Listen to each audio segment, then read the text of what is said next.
আসসালামু আলাইকুম সবাইকে। আজকে আমরা পদার্থের গাঠনিক ধর্মের চ্যাপ্টারটার সেকেন্ড যেটা পার্ট মানে প্রবাহী পার্ট যেটা সেই প্রবাহী পার্ট নিয়ে আমরা আলোচনা করব এবং দেখব সেই জিনিসটা আমরা বোঝার চেষ্টা করব। ব্যাকগ্রাউন্ডে বেশ আলো আছে আর কি, তো যা হোক ব্যাপার না। আচ্ছা, চলো আমরা শুরু করা যাক।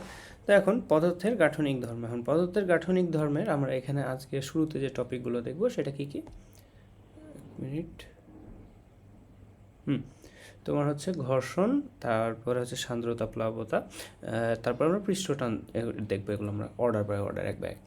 তো শুরুতে আমরা করার আগে মানে এগুলো বোঝার আগে আমরা যে টপিকটা শুরু করছি সেই টপিকটার নামটা তো আগে বুঝতে হবে যে আমরা প্রবাহীর ধর্ম নিয়ে পড়ছি। তাহলে প্রবাহী কী, রাইট? প্রবাহী ওয়ার্ডটাই আমাকে বলে যে জিনিসটা প্রবাহ হতে পারে, তাই প্রবাহী। উদাহরণ পানি, উদাহরণ বাতাস। ঠিক আছে, তো আমরা প্রথমে প্রবাহী যদি দেখি যে প্রবাহী কী, প্রবাহী হচ্ছে দুই ধরনের, একটা হচ্ছে তরল, একটা হচ্ছে গ্যাসীয়। এই দুই ধরনের হচ্ছে প্রবাহী। এখন প্রবাহে যদি সংজ্ঞা আমার কাছে চাই তাহলে সংজ্ঞা তো ইজি, মানে ইজি বলতে এটা সংজ্ঞা চেয়ে চাই না, তাও যদি দেখো যা প্রবাহিত হতে পারে তাকে প্রবাহী বলে, ইজি এরকমই। এটা দুই রকম, একটা হচ্ছে তরল আর একটা হচ্ছে গ্যাসীয়। তাহলে এই দুই ধরনের প্রবাহের আমাকে পড়ালেখা করব। তো এখন আমরা পড়ালেখা করার সময় আমরা কিন্তু কিছু কিছু কথা বারবার এখানে ঘুরাই পাবো। ঠিক আছে, এক মিনিট। সেগুলো কী কী? সান্দ্রতা, পৃষ্ঠটান আমরা সামনে পড়ব, বাট এখন একটা কথা আমরা এখানে নোট করে রাখবো যে যখন আমরা তরল নিয়ে হিসাব করছি, তরলের সান্দ্রতা ও পৃষ্ঠটান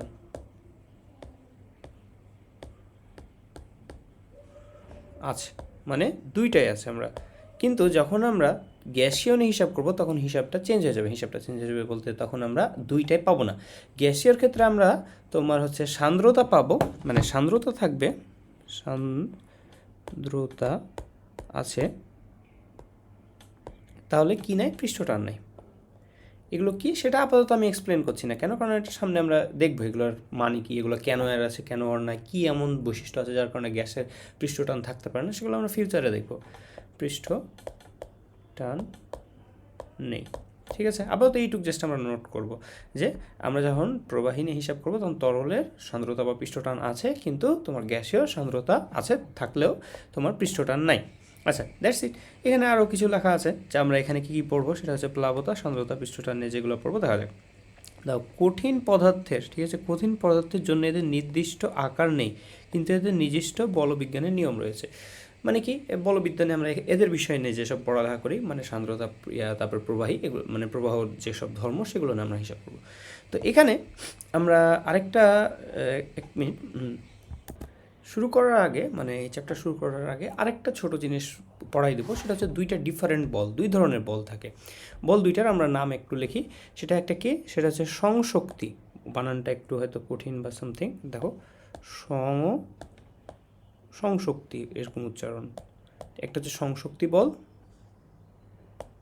আর আরেকটা কি, আরেকটা হচ্ছে তোমার অসংযোজন।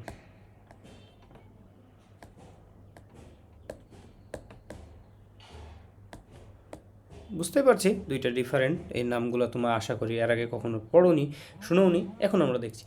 বাট জিনিস খুবই সহজ, যখন তুমি একই অণুর মাঝে একটা আকর্ষণ ফিল পাই, স্পেসিফিক আকর্ষণ হয় একই অণুর মাঝে, যেটা হয় সেটাকে আমরা বলি সংশক্তি।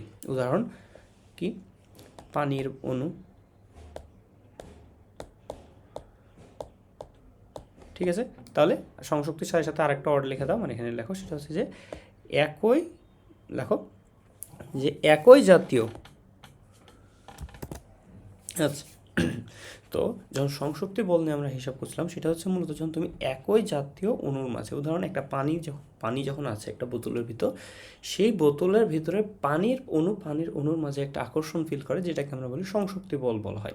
ঠিক আছে, অ্যান্ড আবার পানির যে একটা বোতলের ভিতরে যে পানিটা আছে, সেই বোতলের যে তল, বোতলের যে সারফেস, সেই সারফেসের সাথে পানির কণাগুলা যে তোমার আকর্ষণ বল ফিল করবে, সেটা হবে তোমার অসংযোজন বল। ঠিক আছে, এখানে লেখা আছে পানির অণুর সাথে কাঠ, পাতা, বা এই যে আমি বোতলের উদাহরণ দিলাম সেই বোতল। ঠিক আছে, মানে দুইটা সারফেসের মাঝে যখন কাছাকাছি থাকছে তখন সেই সারফেসের কণাদ্বয়ের মাঝে আকর্ষণ থাকবে। যদি দুইটাই সারফেস সেম হয়, উদাহরণ পানির ভিতরে তো এই জাস্ট একটা তল নেই, পানির অসংখ্য তল আছে, রাইট? তো মিডিলের একটা তল আর এক পাশের একটা তল, দুইটাই পানি, তাহলে কি তারা পরস্পরের মাঝে কী ফিল করবে? সংশক্তি। বাট একেবারে এন্ডিংয়ের মানে এটা যদি বোতল হয় তাহলে বোতলের শেষ প্রান্তের মানে বোতলের গায়ের সাথে লেগে থাকা পানির যে তলটা, সেই তলটা কিন্তু একদিকে পানি আছে আর একদিকে বোতলের পৃষ্ঠ আছে, রাইট?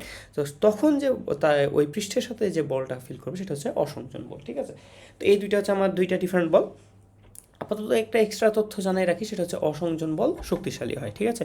এবং সেটা কেন শক্তিশালী হয় বা সেটা শক্তিশালীর কারণে আমরা কি দেখতে পাই সেটা আমরা এর পরের কিছুক্ষণ পরে সেটা জানতে পারবো।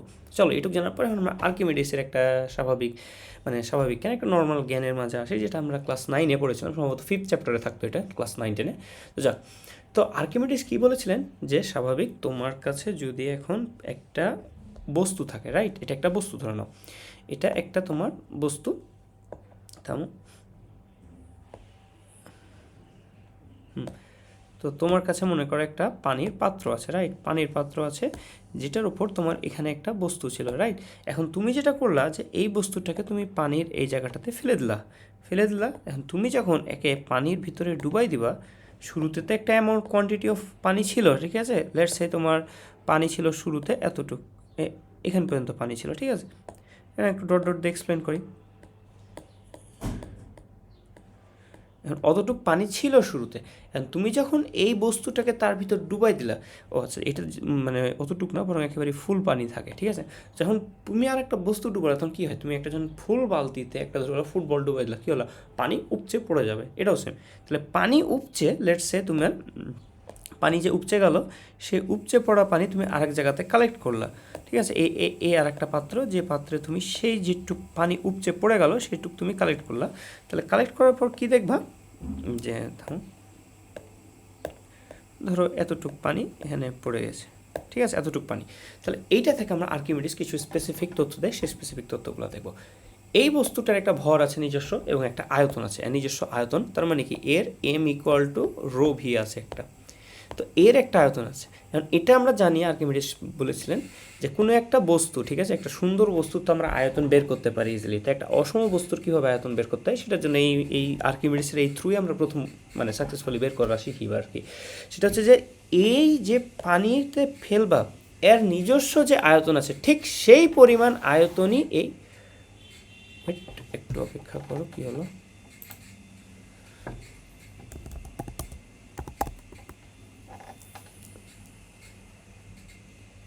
আচ্ছা থামো দেখতেছি। তো সেই পরিমাণ পানি এই পার্টিকুলার তরলটা উপচে সাইডে পড়ে যাবে।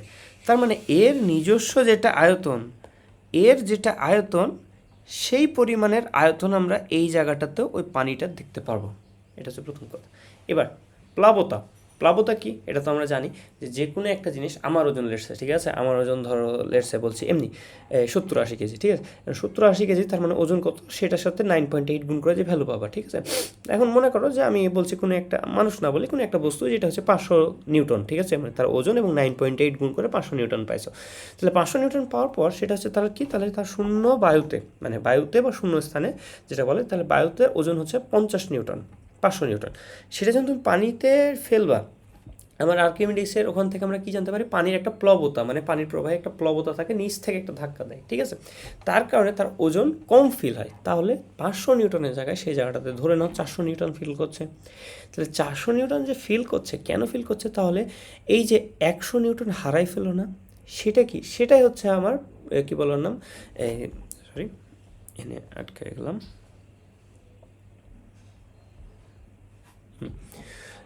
তো সেই যে বলটা সেটা আমার ঊর্ধ্বমুখী বল বলে, রাইট? বা প্লবতা বল বলো, যাই বলো, সমস্যা নেই। তো সেই যে প্লবতা, সে প্লবতাটা কি, সেটার একটা সূত্র আছে, সেটাকে ইউ দিয়ে প্রকাশ করা হয়। তো U equal to V rho g, ঠিক আছে? ভি কি এখানে, যতটুক আয়তনের পানি উপচে পড়লো, এভাবেও বলতে পারো, অথবা তুমি আরেকভাবে বলতে পারো, সেটা কি, যে নট যতটুকু আয়তনের পানি উৎসের প্রবলতা, আরেকটা হচ্ছে কি, যে বস্তুর আয়তন যতটুক, অবশ্যই, কারণ দুইটাই সেম জিনিস। তাহলে তুমি বস্তুর আয়তন যতটুক বলো কি তোমার উপচে পড়া পানির যতটুক সেতটুকু বলো, যাই বলো, বিষয় হচ্ছে সেম জিনিসই এখানে রেফার করবে, ওটা হচ্ছে তার আয়তন। রো কি, পানির 1000 রো ঘনত্ব, আর জি কি 9.8। সো এইটাই হচ্ছে প্লাবতা। এবং মজার বিষয় হচ্ছে এই সেম জিনিস কিন্তু আবার এমজি, কিন্তু একটু কি, এটা হচ্ছে পানির ভর না পানির ওজন। তাহলে পানির ওজন, তাহলে যতটুক পানি উপচে পড়ে গেল ততটুক পানির যে মানে ওজন সেটা হচ্ছে আবার এমজি। তার মানে তুমি সেম জিনিসকে ডিফারেন্টভাবে রেফার করতে পারো। পানির ওজন কত, অথবা প্লাবতা বল কত, রাইট, দুইটা, অথবা বস্তুর হারানো ওজন কত। দেখো আমরা তিনটা জিনিস ডিফারেন্ট নাম দিয়ে সেম জিনিসকে রেফার করছি, সেটা হচ্ছে ভিরোজি, এমজি এবং যেটাকে আমরা ইউ দিয়ে প্রকাশ করি। ঠিক আছে, তো প্লাবতার একটা সংজ্ঞা লেখা আছে, সেটা হচ্ছে যে কোনো বস্তু তরল বা বায়বীয় পদার্থের আংশিক বা সম্পূর্ণ নিমজ্জিত করলে প্রবাহী বস্তুটির ওপর যে ঊর্ধ্বমুখী বল প্রয়োগ করে তাকে প্লাবতা বলে। ঠিক আছে, এবং আর্কিমিডিস সেটার ভিত্তিতে যে নীতিটা দেশে সেটা আমরা তখন দেখলাম। ঠিক আছে, তো এটা দেখো যে এখানে একটা আছে নিম্নমুখী বল আর একটা হচ্ছে ঊর্ধ্বমুখী বল। নিম্নমুখী বল কি, আমি যখন ওই বস্তুটা ডুবালাম, বস্তুটা যখন পাত্রে ডুবাই দিলাম, পানির পাত্রটাতে বস্তুটা ডুবাই দিলাম, তখন সেই বস্তুটার একটা ভর আছে, সেটা হচ্ছে এমজি, যেটা নিচ দিকে কাজ করবে, এমজি, রাইট, সেটাকে আমরা ডাব্লু দিয়ে প্রকাশ করি, W equal to M G. M মানে কি আবার রো ভি জি, এক্ষেত্রে রো কিন্তু পানির রো না, এটা হচ্ছে বস্তুর রো। এবার ঊর্ধ্বমুখী বল কত, এটা এইদিকে। ঊর্ধ্বমুখী বলের ক্ষেত্রে সে বলটা উপর দিকে কাজ করবে, যেটা আমরা একটু আগেই দেখলাম, এতে এরকম। তাহলে ওজন এটা হচ্ছে নিম্নমুখী, নিচ দিকে কাজ করছে, আর প্লাবতা ঊর্ধ্বমুখী, যেটা উপর দিকে কাজ করছে। এবং দুইটাই ভিরোজি, বাট দুইটা ডিফারেন্ট। এখানে পি যেটা, এখানে রো যেটা, সেটা হচ্ছে অবজেক্টের, আর এক্ষেত্রে রো হচ্ছে ফ্লুইডের। যদি পানি হয়, পানির ক্ষেত্রে রো এর মান কত, 1000। ঠিক আছে, আর বিভিন্ন পদার্থের ক্ষেত্রে বিভিন্ন রকম হয়, সেটা বড় কথা নয়। তো এখন আশা করি এখানে বুঝতে পেরেছো। তো এখন তারপরে যাই, তারপরে আমরা আসবো যেটা, সেটা হচ্ছে ঘর্ষণ পাঠ। তাহলে এখন ঘর্ষণ পাঠ কি, আচ্ছা এটা কি বুঝতে পেরেছো? আই বিলিভ এটা বুঝতে পেরেছো, আমি বেশ সুন্দরভাবে বুঝলাম, এবং এখানে ফটোতেও দেওয়া আছে। ঠিক আছে, এবং এই স্লাইডগুলো তোমাদের প্রোভাইড করে দেওয়া হবে যাতে তোমরা ভালোভাবে বুঝতে পারো। যাক, তো এখন আমরা এর পরের যে পার্টটাতে যাই, সেটা হচ্ছে যে এতে এখানে লেখা আছে, একটা পয়েন্ট লেখা আছে, আরও দুইটা পয়েন্ট আমি বলেছি। সেটা হচ্ছে, একটা হচ্ছে বস্তুর হারানো ওজন সমান প্লাবতা, আবার পানি মানে যে পানিটুকু উপচে পড়ে গেছে সেটার ওজন, সেটারও মান হচ্ছে প্লাবতা। তাহলে এখানে আরেকটা লিখে দিই, সেটা হচ্ছে ইকুয়াল উপচে পড়া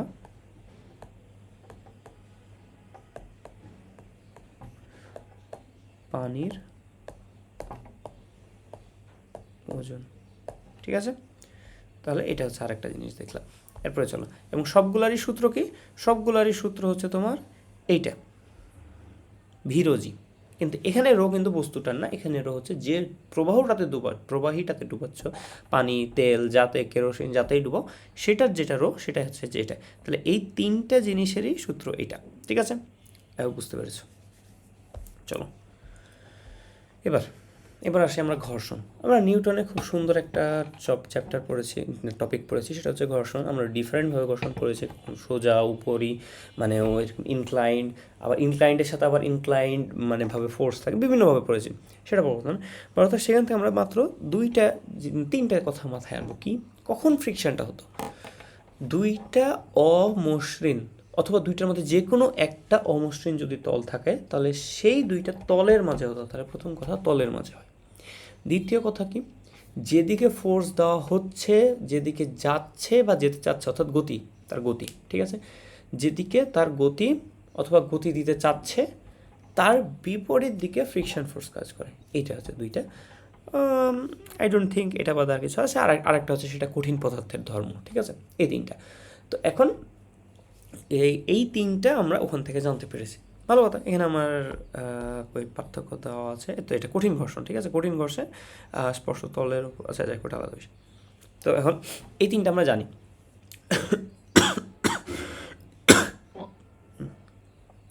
চলো তাহলে এখন এখানে যেটা লেখা আছে, কই আমার কলম, কঠিন পদার্থের তলগুলো একে অপরের উপর দিয়ে চলার সময় যে ঘর্ষণ সৃষ্টি হয় সেটা কঠিন। এবার প্রবাহী কি, প্রবাহীতেও সেম। এখন এই জিনিসটা আসলে তোমাদের ইমাজিন করা একটু কঠিন। এই ফটোটা বেশ সুন্দর একটা ফটো, তা একবার ভাবার চেষ্টা করো যে পানিটাকে আমরা কীভাবে দেখি। ঠিক আছে, এটা ভাবা কেন সহজ জানো, কারণ তোমরা এটাকে রাস্তা হিসাবে কনসিডার করবা, আর এটাকে একটা গাড়ি হিসেবে কনসিডার করো, তুমি ইজিলি বুঝে যেতে পারবা। বাট এটা তো বুঝতে পারবো না, তার জন্য আমি তোমাকে বলতে চাচ্ছি এটাকে একটা বোতলের তল হিসাবে কনসিডার করো। তাহলে একটা বোতল আমরা দেখি, ঠিক আছে, এটা যদি একটা বোতল হয়, এটা একটা বোতল ধরো, ঠিক আছে, এখন এই বোতলের ভিতর পানি আছে, তাহলে এখন এর ভিতর পানি আমি আঁকাই, এটা ধরো ভিতরের পানি। আচ্ছা, এই পার্টটুককে আমরা দেখি তো এই কোন এই পার্টটুককে যদি আমরা ভালোভাবে দেখি একে আমরা দুইভাবে দেখতে পারি, দুইভাবে। একটা হচ্ছে সামনাসামনি, তাহলে আমরা ওই জিনিসটাকে আবার আঁকাই। তাহলে আমি কি সেটাকে এইভাবে আঁকাতে পারবো না? এইটুকু আঁকাচ্ছি, এবং এইখানে যে পানি আছে, তাহলে এটাকে আমি এই ধারের যে পানির পার্টটুক আছে এইখানে, এটা কি অর্থাৎ সবচেয়ে কাছের পানি না, এটাকে একটা তল ভাবো। তার পাশে আরেকটা পানির তল ভাবো, যারা পরস্পরের সাথে লেগে আছে, এমন একটা তল। আমি একটু ডিভাইড করছি যাতে তোমরা বুঝতে পারো, তো একটু পার্থক্য দিচ্ছি। বাট পানির প্রত্যেকটা তল পরস্পরের সাথে লেগে আছে আর কি। যেমন মনে করো যে এটা স্কেল, এই স্কেলটা যদি একটা টেবিলের উপর থাকে, তাহলে তোমার ফিজিক্যালি, এখন এটা যেহেতু ফিজিক্যাল অবজেক্ট না, এটা কঠিন পদার্থ, তাই তুমি দু চোখ দিয়ে দেখতে পাচ্ছ যে আর এটার তো টেবিল তো সেম না, মানে কী বললাম না, একই না, ঠিক আছে? তার কারণে কিন্তু এখানে যেটা বিষয় সেটা হচ্ছে পানির ক্ষেত্রে পানিতে একসাথে লাগে, তাই আমাদের এই তলটা ইমাজিন করতে কঠিন। বাট আমরা আশা করি আমি মুখে এক্সপ্লেন করার চেষ্টা করছি, তাই বুঝতে পারবো। এখানে আরেকটা তল আছে, ঠিক আছে? এটা তো এরকমভাবে অসংখ্য তল আছে পানির, মানে এই জায়গাটাতেই জাস্ট দেখালাম, ঠিক আছে? তাহলে এখানে একটা তল, এখানে তল তল তল, প্রত্যেকটা তল একে অপরের উপর ওভারল্যাপ না, বরং একে অপরের সাথে লেগে লেগে লেগে এভাবে তখন আমার তৈরি হয়েছে।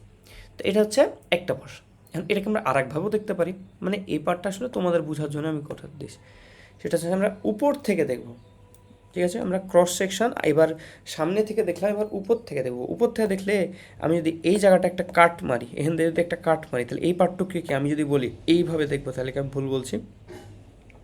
ইমাজিন করো বোতলকে উপর থেকে দেখছো, একটা বোতল, এতটুকু একটা বোতল, যে বোতলকে তুমি ঠিক মিডিল দিয়ে কেটে দিয়েছো, উপর পার্টটা সরাই দিছো, তার মানে নিচে যে পার্টটুকু আছে বোতলে সেটাকে উপর থেকে দেখছো, তাহলে তুমি জাস্ট একটা এরকম বৃত্ত দেখতে পাবে না, উপর থেকে যখন সরাসরি দেখবে, তো সেখানে তুমি আবার পানি দেখতে পাবো। পানিটা দেখো, প্রথম পানির তল এরকমভাবে ধরো, একেবারে তার গায়ে গায়ে লেগে, এটা প্রথম পানির তল, তার পাশে আরেকটা পানির তল, এই পানির তলগুলো কিন্তু লেগে থাকবে, ঠিক আছে? বাট আমি বোঝানোর জন্য একটু ডিস্টেন্স দিয়েছি যাতে তোমরা দেখো, ঠিক আছে? এটা হচ্ছে পুরা বোতল। বাট আমরা যেহেতু আপাতত এই পার্টটুক নিয়ে কাজ করছি, তার কারণে আমরা চাইলে কী বলো না, এভাবে এখানে মিশাইও দিতে পারি, ঠিক আছে? এবার আমরা কি করলাম, তাহলে ওখানে মিশে দেওয়ার পর তখন আমরা তাহলে কেবল এতটুকু অংশে কালেক্ট করলাম। আমরা যেভাবেই দেখার চেষ্টা করি, এখান থেকে আসলে আমি যেটা বুঝতে চাচ্ছি যে তলটা আন্ডারস্ট্যান্ড করো, যে তল এটা কি আন্ডারস্ট্যান্ড করলে তোমার ম্যাথে ভালো কিছু করতে পারবে না, এটা কোনো ম্যাথে চাইবেও না। বাট আমরা যে সূত্রটা পড়ছি, সেই সূত্রটা জাস্ট মানে এমনি পড়ে নিতে হবে না, সূত্র আমাদের কী বুঝতে চাচ্ছে সেটা, সেই সূত্র আন্ডারস্ট্যান্ড করার জন্য আমাদের এই তলটা বোঝা লাগবে। তো এটাই, তো এই যে তলগুলো আছে, সেই তলদের মাঝে যে ঘর্ষণ থাকে সেটা হচ্ছে এই প্রবাহী ঘর্ষণ। এখন আমরা একটা মজার জিনিস ভাবার চেষ্টা করব। এই সোনালি কালারটাকে তোমরা পানির বোতল হিসেবে কনসিডার করো, এই সোনালিটা, ঠিক আছে? এটা বোতল, এটা হচ্ছে বোতল। বোতল বানান কি বয়কার না বোতল? বোতল মনে হয়, ও যাই হোক, তো কী লাগবে, BOTTLE, ঠিক আছে? তাহলে এটা পানির বোতল, এই সোনালি কালারটা, এইটা। আচ্ছা, প্রথম যে পানির লেয়ারটা আছে, এটা হচ্ছে প্রথম পানির লেয়ার। এই লেয়ার এবং এই বোতলের লেয়ার, এরা কি পরস্পরের সাথে লেগে আছে না? তাহলে দেখো এই পার্টটা, আমি এই যে এখন যে ডট ডট দিয়েছি, ভালোভাবে লক্ষ্য করো, এই পার্টটা এবং পানির এইখানের এই পার্টটা, এরা পরস্পরের সাথে লেগে আছে না? অবশ্যই লেগে আছে। তাহলে এরা পরস্পরের সাথে লেগে আছে, এরা কিন্তু ডিফারেন্ট অবজেক্ট। এটা কেমন অবজেক্ট? এটা হচ্ছে ডিফারেন্ট অবজেক্ট। তাহলে থামো, এই যে ডিফারেন্ট অবজেক্ট, এদের মাঝে একটা আকর্ষণ থাকবে, যেটা আমরা একটু আগে দেখে এসেছি। কী বলো তো? অসংযোজন, মনে আছে? চলো, এই তো আমরা দুইটা ডিফারেন্ট জিনিসের নাম দেখেছি, একটা হচ্ছে অসংযোজন,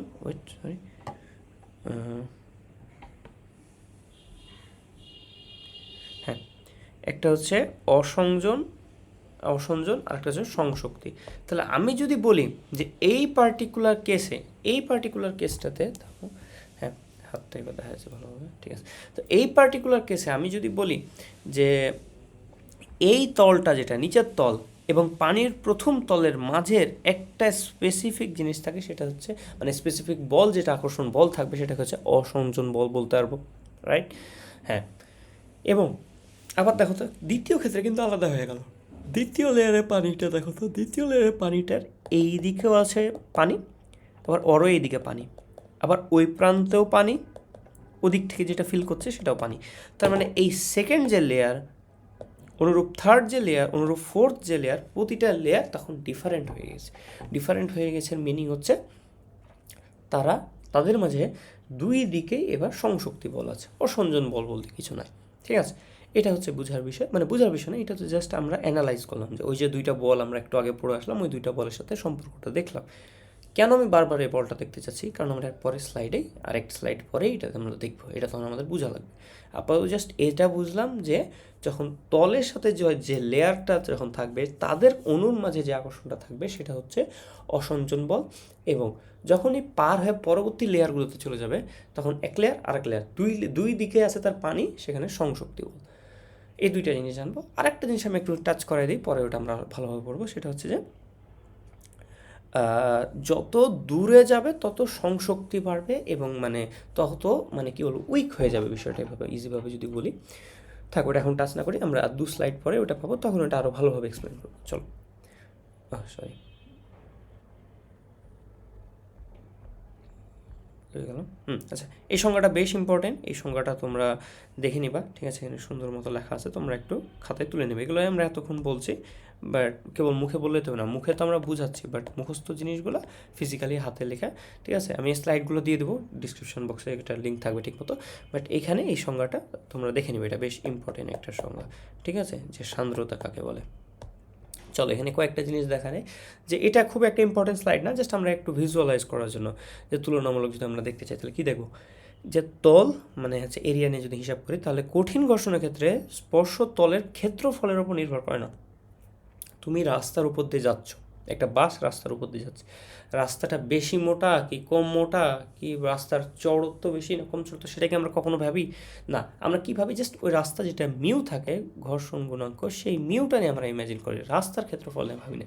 বাট প্রবাহের ক্ষেত্রে কিন্তু ক্ষেত্রফল প্রয়োজন, প্রবাহের ক্ষেত্রেই ক্ষেত্রফল প্রয়োজন, যেটা আমরা পরবর্তী যেটা বলছিলাম যে আমরা সূত্র দেখবো, সেই সূত্রে আমরা সেটা দেখবো। ঠিক আছে, ভালো কথা। তারপরে বেগ, সেটা হচ্ছে বস্তুর আপেক্ষিক বেগের উপর নির্ভর করে না, এটাও কারেক্ট।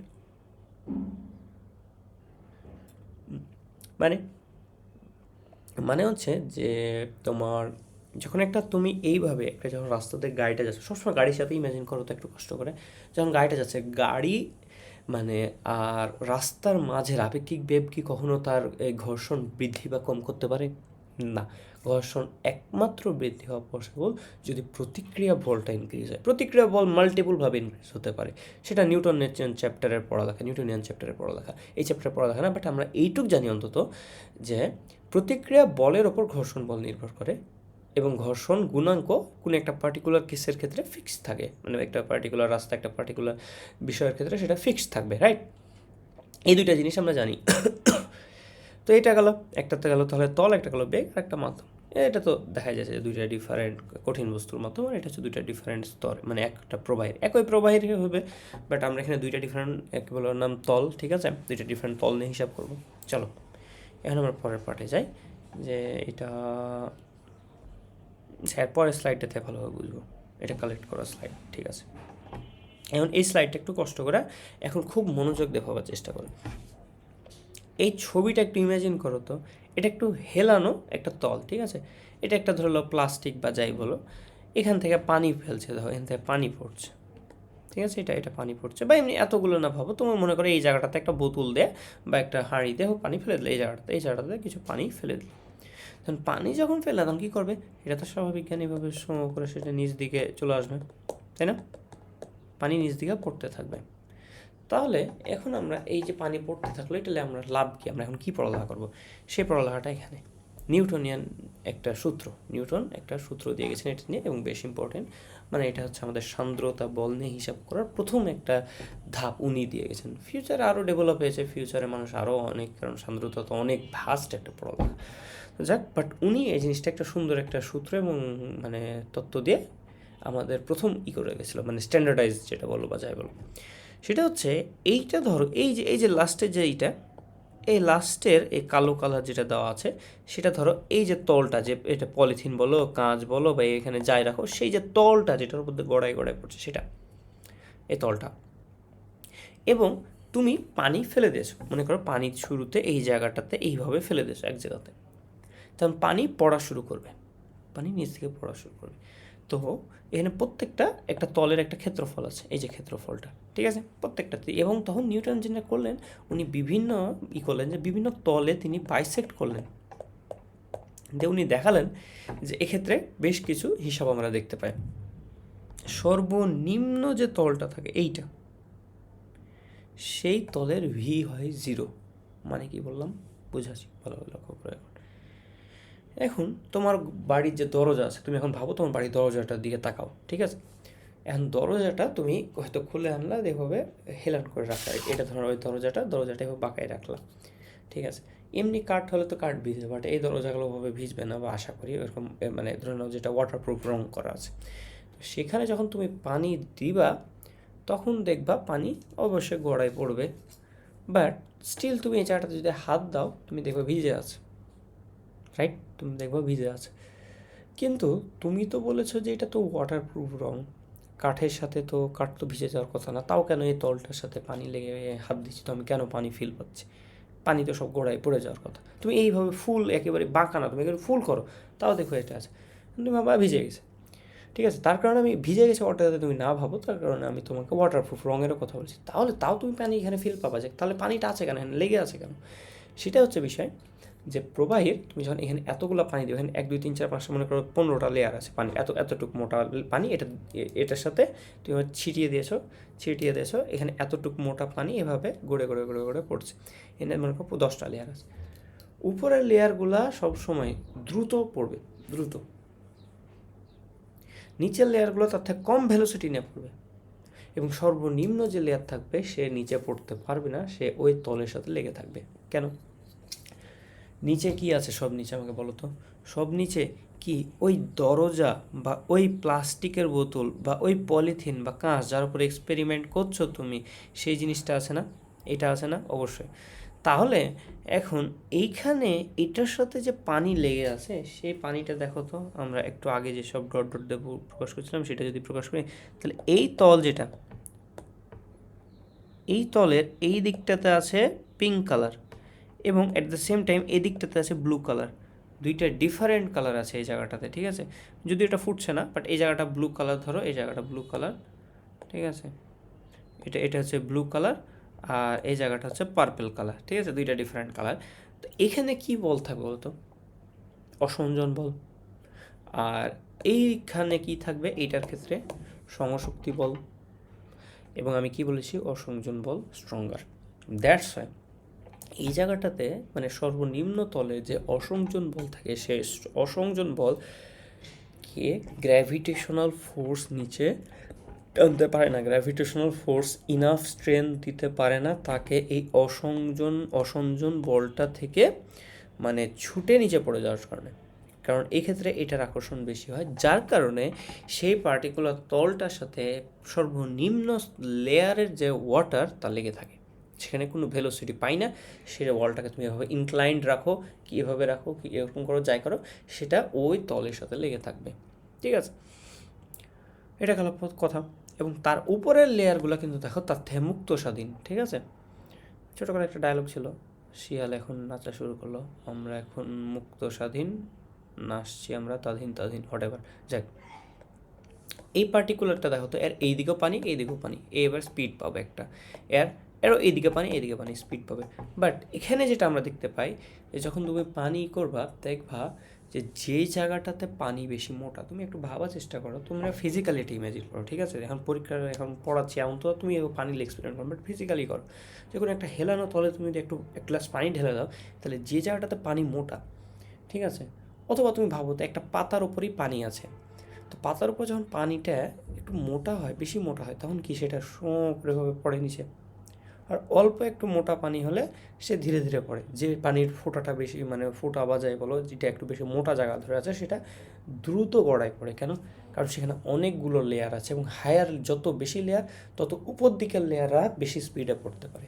অল্প লেয়ার যদি হয় বা বেশি লেয়ারেরও নিচের পার্টগুলো স্লো পড়ে। তার কারণে যখন আমরা পানি দেখি, পানি এতটুকু মোটা যখন গড়িয়ে গড়িয়ে গড়িয়ে পড়তে থাকে, তখন দেখা যায় যে এতটুকু মোটা পানি, মনে করো আমি উদাহরণ দিচ্ছি, তুমি দেখবে এটা ফিজিক্যালি ভাবার চেষ্টা করো, তখন এইরকমভাবে একটু চিকন হতে সে আগাতে লাগে, সে এখান থেকে মানে এভাবে আগাতে না, এবং চিকন হতে থাকে। আমরা ভাবি ও কিছু পানি তো পিছন দিকে ছেড়ে দিচ্ছে, তার কারণে না, বিষয়টা এরকম না। কারণ হচ্ছে উপর দিকের যে লেয়ার আছে তা প্রচুর স্পিডে আগায়, মিনহাইল নিচের দিকের লেয়ার ধীরে ধীরে ধীরে আগায়, যার কারণে ওটাই আমরা দেখতে পাচ্ছি ও কিছু পানি পিছন দিকে ছেড়ে চলে যাচ্ছে, সামনের দিকে যেটুকু উপরের পানিটুকু আগাচ্ছে, এটাই আমরা দেখতে পাই।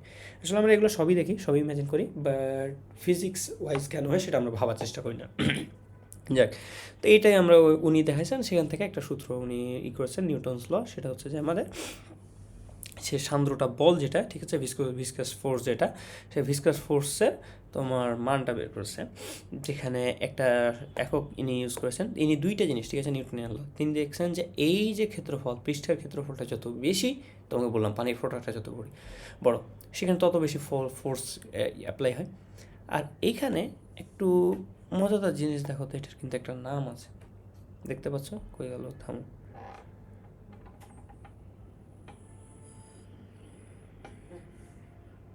আচ্ছা এখানে এটা ইনক্লুড করা হয়নি, থামো। এই জিনিসটা একটা নাম আছে, সেই নামটা আমরা দেখব। এটার নাম হচ্ছে বেগ অবক্রম। আর একটা নতুন নামের সাথে আমরা পরিচিত হয়ে গেলাম, রাইট? এখন দেখো, তাহলে আমরা কিছু কিছু জিনিস দেখি। ত্বরণ কী ছিল মনে আছে? আমরা নিউটনের মেকানিক্সে দেখেছি ত্বরণ হচ্ছে D V by D T, right? যখন তুমি সময়ের সাপেক্ষে বেগকে ডিফারেন্সিয়েট করছিল তখন তুমি তাকে ত্বরণ বলছিলা, তাকে বাংলা নাম বলছিলা বেগের নতিমাত্রা সময়ের সাপেক্ষে। বাট যখন তুমি স্মরণে, ওয়াই কিন্তু স্মরণের ক্ষেত্রে, এবং এই স্মরণটা কী রেফার করে, তুমি সেই তলটা থেকে কতটা দূরে আছো, ঠিক আছে, সেই স্মরণের রেসপেক্টে যখন তুমি ডিফারেন্সিয়েট করছো কোনো বেগকে, তখন সেটার নাম হয় বেগ অবক্রম। এবং সেই বেগ অবক্রমটা এখানে বেগের ওয়ার্ডটা ইউজ না করে বেগ অবক্রম, বেগ অবক্রম, এটা হলো আমাদের নিউটনের সূত্র। এটা হচ্ছে একটা ধ্রুব, যে ধ্রুবটা উনি এই দুইটা সমানুপাতিক সম্পর্ককে একত্রিত করলে কেমন হয় বলো তো? এই দুইটা সমানুপাতিক যদি সম্পর্ককে আমি নিয়ে আসি, থামো, তাহলে ডিজাইনটা এমন হবে, এফ সমানুপাতিক A D V by D Y, এটা হচ্ছে আমাদের জিনিস হচ্ছে। তখন এই সমানুপাতিক চিহ্ন ওঠানোর জন্য উনি তখন কী করলেন, একটা ধ্রুবকের সাথে ইন্ট্রোডিউস করে নিলেন এবং এখানে ডি ওয়াই লিখলেন, এবং সেই ধ্রুবক যে পার্টটা সেটাকে তিনি নাম দিলেন, সেটা হচ্ছে সান্দ্রতাঙ্ক, ঠিক আছে, সান্দ্রতাঙ্ক। ঘর্ষণ গুণাঙ্কর ক্ষেত্রে তখন আমরা এটাকে ঘর্ষণ গুণাঙ্ক বলতাম, এবং এখানে এটা কমপ্লিটলি আলাদা জিনিস, এটার সাথে সম্পর্ক নাই। এবং এটাতে উনি এই এককটা মানে ধ্রুবকটা যে নাম দিলেন সেটা হলো সান্দ্রতাঙ্ক। এবার সান্দ্রতাঙ্ক নিউটনের মানে কী বলার নাম সূত্র, এটা যদি আমরা দেখি সেটা হচ্ছে F equal to eta A DV by D Y. D V by D Y সেটা আমি কী বললাম, সেটা হচ্ছে বেগের অবক্রম। এ কি ক্ষেত্রফল, যে ক্ষেত্রফল মানে পানির তলের যে লেয়ারের যে ক্ষেত্রফল সেটা হচ্ছে এ, এবং এন হচ্ছে তোমার সান্দ্রতাঙ্ক।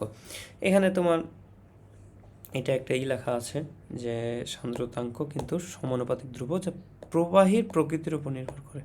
তাহলে কি প্রবাহীর প্রকৃতির উপর নির্ভর করে? তাহলে আমি মুখে কিন্তু বোঝানোর জিনিস বলছি, বাট স্লাইডে মুখে বোঝানোর পাশাপাশি আরও অনেক তথ্য আছে যে জিনিসটা তোমাদের নোট করতে হবে বা ইনক্লুড করতে হবে, ঠিক আছে, যেগুলো এমসিকিউর হিসাবে, জ্ঞানমূলক হিসাবে বেশি ইম্পর্টেন্ট। তো চলো এরপরে সান্দ্রতাঙ্কের এটা আরেকটা কালেক্টেড স্লাইড, যাই হোক। তো এখানে এটার আমরা যদি সংজ্ঞা দেখি, এটারও একটা সংজ্ঞা স্বাভাবিক। তাহলে দেখো সবগুলো যদি এক পাশে নিয়ে আসো, তাহলে এফটা এক পাশে রেখে সব এদিকে নিয়ে আসো, তাহলে কী পাবা, F A DV by D Y, তাহলে তুমি এইটা পাবা। এবং এটার ভিত্তিতে আমরা সংজ্ঞাই করব একক বেগ অবক্রম, একক বেগ অবক্রম এটাই, ঠিক আছে। এই যে ডি ভি বাই ডিওয়াই এটা হচ্ছে একক বেগ অবক্রম বজায় রাখতে একক ক্ষেত্রফল, কারণ আমরা যেহেতু একটা স্ট্যান্ডার্ডাইজ সংজ্ঞা করছি, তাই আমরা এককের রেসপেক্টে হিসাব করছি। তাহলে একক ক্ষেত্রফল, তাহলে নিচের পুরা পার্টটা যদি 1 বানাই দাও, ক্ষেত্রফলও 1, এ ডিভি বাই ডিওয়াইও 1, তাহলে একক বেগ অবক্রম আর এককই, তার মানে হর পুরোটা 1 ইন্টু 1 এক হয়ে গেছে না? তাহলে হর পুরোটা 1 এবং যে কোনো কিছুকে ভাগ করলে একই, মানে ওই উপরের ভ্যালুটাই থাকে, তার মানে এফ। তখন আমরা কী পাবো, এফ ইকুয়াল টু ইটা পাবো, কারণ এফের নিচে ভাগফলটা 1, তাই এটা হিসাবের বাইরে করে দিলাম। তখন সেটার জন্য যে বল এখানে যে সান্দ্র বল, এফটা কিন্তু কেবল ফোর্স না, সান্দ্র বল, কারণ আমরা এখন সান্দ্র নিয়ে হিসাব করছি, তাই সান্দ্রতাঙ্ক। বেশ সুন্দর এবং ইজি একটা কী বললাম নাম সংজ্ঞা, এই সংজ্ঞাটা মানে মুখস্থ করার থেকে বুঝাই ইজি, কেন? কারণ হচ্ছে যে এটাতে আমরা কীভাবে পাচ্ছি, জাস্ট সূত্রটাকে ম্যানিপুলেট করে সূত্রের ভিতর বিভিন্ন কন্ডিশন ইনপুট করে যে সংখ্যাটা আমরা আউটপুট হিসেবে বের করছি সেটাই সান্দ্রতাঙ্ক। এবং এর একটা একক আছে, এটা হচ্ছে এসআই ইউনিট, এটা হচ্ছে আর একটা ইউনিট যেটা বেশি কী বললাম না, এসআই তো বেশি দিন আগের না, এসআই তো 20 সেঞ্চুরিতে এসছে, তার আগে তো আরেকটা একক থাকতে হবে, তাই না? সেটা হচ্ছে পয়েজ একক, ঠিক আছে? এখন পয়েজ একক POISE, এবার এটা আমাদের মনে রাখতে হবে। অনেক সময় উদ্দীপকে পয়েজে ভ্যালু দেওয়া থাকে, সেটাকে আমাদের কী করা লাগে, এসআই এককে কনভার্ট করা লাগে, এবং সেই কনভার্ট করার ইজি, এটা খুব ইজি, যে 10টা পয়েজ, 10টা কেন বলছি, মানে 10 poise equal 1 newton second per metre square, ঠিক আছে? এই জিনিসটা হচ্ছে আমার ইউনিট কনভার্সন এটা। তো এখন এটা হলো ভালো কথা। এরপর আমাদের কি আছে দেখা যাক, সান্দ্রতাঙ্কে নিয়ে আমাদের যেটা বেশ কিছু জিনিস আছে, সেটা হচ্ছে নির্দিষ্ট তাপমাত্রায়। আচ্ছা, এটা আরেকটা সুন্দর জিনিস। আচ্ছা, নির্দিষ্ট তাপমাত্রায় তাহলে ওখানে মেনশন করা ছিল না, এখানে নির্দিষ্ট তাপমাত্রা বলে দিবা, ঠিক আছে? তাহলে টি এখানে লিখে দিই যে টি ফিক্স, ঠিক আছে? নির্দিষ্ট তাপমাত্রায়, এত কিছু তোমার লেখার প্রয়োজন নয়। নির্দিষ্ট তাপমাত্রায় কোনো পরিবাহের উপাদানের একক দূরত্বতে দুটি, এত এত এক্সপ্লেন করার দরকার নেই, এই ওয়ার্ডটা, ঠিক আছে? এতে বলবা, ঠিক আছে? নির্দিষ্ট তাপমাত্রায় কোনো প্রবাহের অভ্যন্তরে বা কোনো প্রবাহের অভ্যন্তরেরও অত প্রয়োজন নেই, ঠিক আছে? একক আপেক্ষিক বেগ না, ঠিক আছে? এখানে ভুল বলা আছে, স্লাইডের এই পার্টটা ভুল, যাক। আচ্ছা, এটাই ইউজ করবা, ঠিক আছে? এটাই কারেক্ট, এটাই ইনাফ। এবং এখানে যাক, এটার মান যত বেশি প্রবাহ ঘন, এতে এই জিনিসটা স্বাভাবিক। তার মানে আমরা যেটা তোমার হচ্ছে যে এন যত বেশি পাবো, ঠিক আছে? ইটা এখানে ভুল, এখানে হয়তো কম্পিউটারে এটা অ্যাড হয়নি, তার কারণে এটা হচ্ছে ইটা, ওই যে সান্দ্রতাঙ্ক, যেটা সান্দ্রতাঙ্ক এর মান যত বেশি প্রবাহী তত বেশি ঘন হিসেবে কনসিডার হবে, ঠিক আছে? স্বাভাবিক, আমরা রাস্তাতে ইটা ঘর্ষণ গুণাঙ্ক যত বেশি তত কী বলতাম, যে তাহলে সেই রাস্তাটা তত বেশি অমসৃণ, সেই রাস্তাটা তত বেশি ঘর্ষণযুক্ত বা ঘর্ষণ হবে সেখানে। তেমনি এখানে যে কোনো একটা প্রবাহীতে ইটা বেশি হওয়ার মানে সেটা বেশি ঘন, সেটা বল বেশি লাগে, সান্দ্র বল, তাই না? তার কারণে আমরা সেখান থেকে কনক্লুশন বলি যে সেই পার্টিকুলার যেটার ইটা বেশি তারই তোমার মনে করো যে কী বলার নাম, সেটা বেশি ঘন, ঠিক আছে? এমনও হতে পারে ডিফারেন্ট সিনারিও দেয়, যেটা থেকে তোমার ডিফারেন্ট ইটা এর মান, ইটা 1, ইটা 2, ইটা 3 বের করা লাগে, দেন তোমার কম্প্যারিজন করার প্রয়োজন পড়ে যে কোন তরলটা বেশি ঘন, কোনটা কম কঠিন, ঠিক আছে? এটা তো একটু আগে দেখলাম। আচ্ছা, এই জিনিসটাই যে ইঞ্জিনিয়ারিং বা বিভিন্ন জাতি সান্দ্রতার প্রয়োগ, ঠিক আছে? এটা আই ডোন্ট থিঙ্ক খুব একটা ইম্পর্টেন্ট, বাট জিনিসটা একটু দেখে রাখা উচিত। সেটা কি, লুব্রিক্যান্ট ডিজাইন, এখানে আমাদের সান্দ্রতা হিসাব করি, এই যে বিভিন্ন যে ইঞ্জিন বানায় সেখানে যেসব লুব্রিকেন্টের পার্ট থাকে, ঠিক আছে? প্রত্যেকটা ইঞ্জিনই কম বেশি লুব্রিকেন্টের কিছু না কিছু থাকে, নাহলে সেটার ঘর্ষণেই তাকে নষ্ট করে দেবে এরকম। তো সেটাতে আমরা সান্দ্রতার হিসাবে তোমার করে দেখো, সঠিক সান্দ্রতাঙ্কের মোটর অয়েল ইউজ করতে হয়, ঠিক আছে? ইনফ্যাক্ট এই জন্য স্পেসিফিক যন্ত্রে কিছু এক যন্ত্রে এক রকম লুব্রিকেন্ট থাকে, আর এক যন্ত্রে আরেক রকম লুব্রিকেন্ট থাকে, কারোর লুব্রিকেন্ট অনেক থিক, কারোরটা অনেক থিন, এরকম ডিফারেন্ট কেস থাকে, ঠিক আছে? যাক, আর এখানে অ্যারো বা হাইড্রোডাইনামিক্স, অবভিয়াসলি হাইড্রোডাইনামিক্সে তো কোনো কথাই নাই, সান্দ্রতা হিসাব করা লাগবে, ঠিক আছে? আর রক্ত সঞ্চালন, মানুষের যেটা মনে করে যে শিরা থাকে, ঠিক আছে? শিরার রক্তে যেটা চাপ ও প্রবাহ থাকে সেটা বোঝার জন্য আমরা এটা করি, মানে এটা নিয়ে হিসাব করি সান্দ্রতা নিয়ে। এবার একটা সুন্দর একটা ম্যাথ পেলাম, সেই সুন্দর ম্যাথটা আমরা এখন দেখব। তো চলো ম্যাথটা দেখা যাক।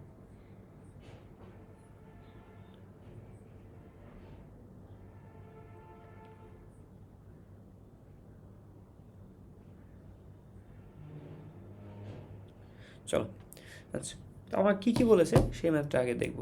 আমাকে প্রথমে বলে দেওয়া হচ্ছে সেটা হচ্ছে 1 মিটার স্কোয়ার ক্ষেত্রফল বিশিষ্ট এবং 8 মিলিমিটার পুরুত্বের, ঠিক আছে? ভালো কথা, স্টিল দিয়ে পৃষ্ঠ দৃঢ় অবলম্বনে আটকিয়ে পৃষ্ঠের উপর ব্যাবর্তন করা হলো, ঠিক আছে? তাহলে আমাকে এখানে কী জিনিস বলেছে, ব্যাবর্তন গুণাঙ্ক। একটু কেবল এই চ্যাপ্টার পড়ছি বলে কি কেবল এই চ্যাপ্টারের জিনিস থাকবে, উত্তর হচ্ছে না।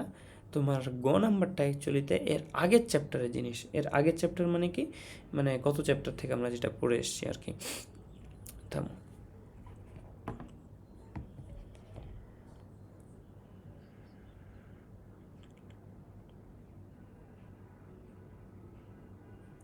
ঠিকই আছে। তো গ নাম্বারটা আমি একটু মানে দেখছিলাম যে আদৌ মানে এটা এই চ্যাপ্টারের না, এই চ্যাপ্টারেরই বাট আগের পার্টে, তো আমরা দেখে নিই, ঠিক আছে? এটা তো ইজি পার্ট, আমাদের মনেই থাকার কথা যে সূত্র কি, এই সূত্র মনে আছে না, ব্যাবর্তন গুণাঙ্ক বা কৃন্তন গুণাঙ্কের সূত্র, যে এফ বাই এ থিটা। আমরা যেহেতু এই চ্যাপ্টারের অন্য পার্ট, তাই এখানে আর টাইম বেশি ওয়েস্ট না করি, সেখান থেকে আমরা কি বলবো যে F equal two N A theta. ঠিক আছে, এখানে ভ্যালুগুলো আমাকে দেওয়াই আছে। ভ্যালুগুলো কত বলো তো, এন এর মান হচ্ছে 8 × 10⁻10, আর এ মানে ক্ষেত্রফল, ক্ষেত্রফল হচ্ছে যে 1 মিটার স্কোয়ার, আর থিটা দেওয়া আছে 0.3, এটা হচ্ছে 0.3, এটা হচ্ছে থিটা। ঠিক আছে, তো এটিকে যদি আমরা হিসাব করি, এখানে থামো ক্যালকুলেটারে,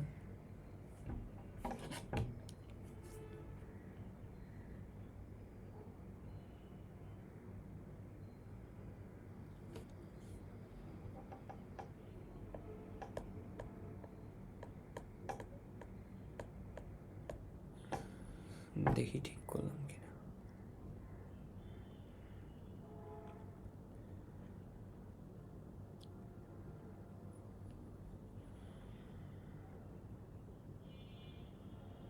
বন্ধুরা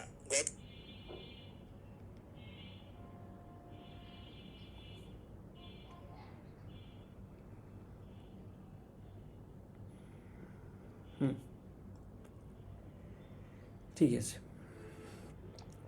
চলো এবার আমরা এর পরের পার্টটা শুরু করি, অর্থাৎ ঘ নাম্বার।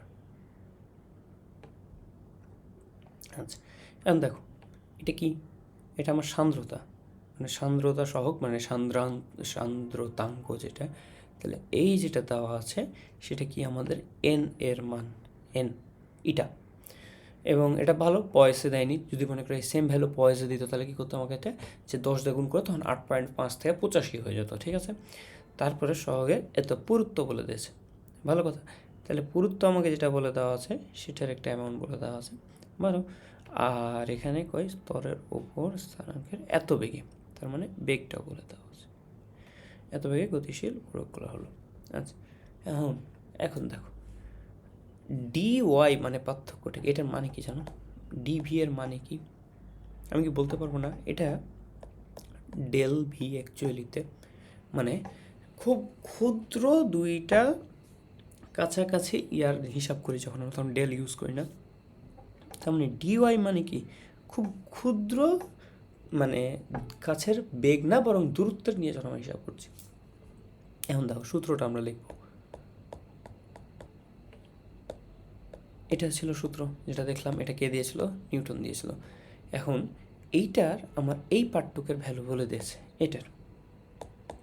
কীভাবে বিষয়টা আমাদের আর একটু বোঝায়, যে মনে করো এটা ওই তলটা যেটার উপর পানি আছে, তাহলে এর ভিতর উপর যে পানিটা যে আছে, এটা ধরে নাও পানিটা, এখন পানিটা ধরে নাও একটু মোটা করে আঁকে, এটা হচ্ছে পানি। তো এই যে পানিটা যে আছে, এই যে মোটা পার্টটুক, এই অল্প পার্ট নিয়ে যখন আমরা হিসাবটা করতেছি, তখন আমরা একটা মানে নাম দিচ্ছি যে এই পার্টটুকে যখন হিসাব করছি, তখন আমরা সেখানের মানে একটা ডিভি আছে আর একটা ডিওয়াই আছে, অর্থাৎ এই ছোট দুইটা লেয়ারের মধ্যবর্তী আমাদের যদি কম্প্যারিজন করার জন্য, তখন সেই ক্ষুদ্র মানটা বলে দেওয়া আছে কি উদ্দীপকে, হ্যাঁ বলে দেওয়া আছে। দেখা যাক এবার মানটা বসাই, এটার মানে 8.5 দাও, এটা তো আমি বললামই একটু আগে। আর এবং ওটার মানে এসআই এককে দিয়েছে, 85 করার প্রয়োজন নাই, আমরা 8.5ই হবে।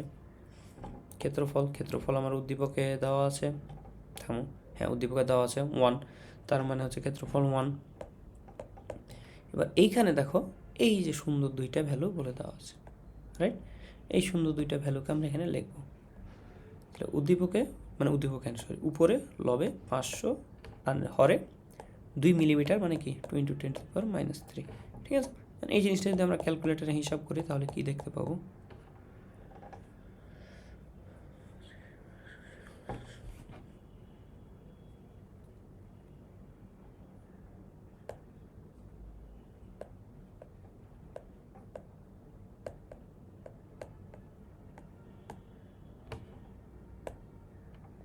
এটা, তাহলে এটা হচ্ছে আমার অ্যান্সার।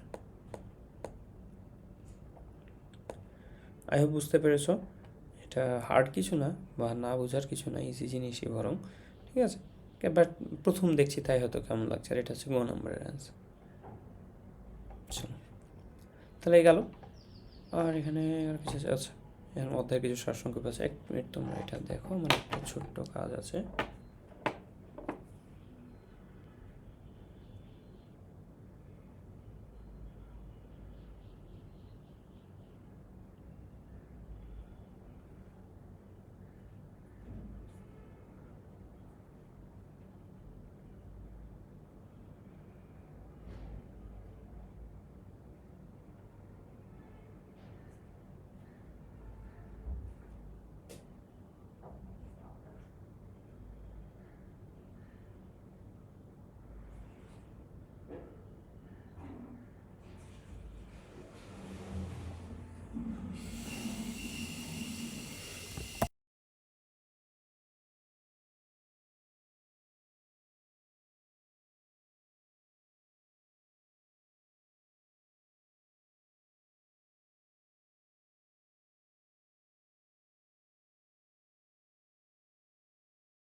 আচ্ছা, যাই হোক, কাজটা হয়ে গেছে।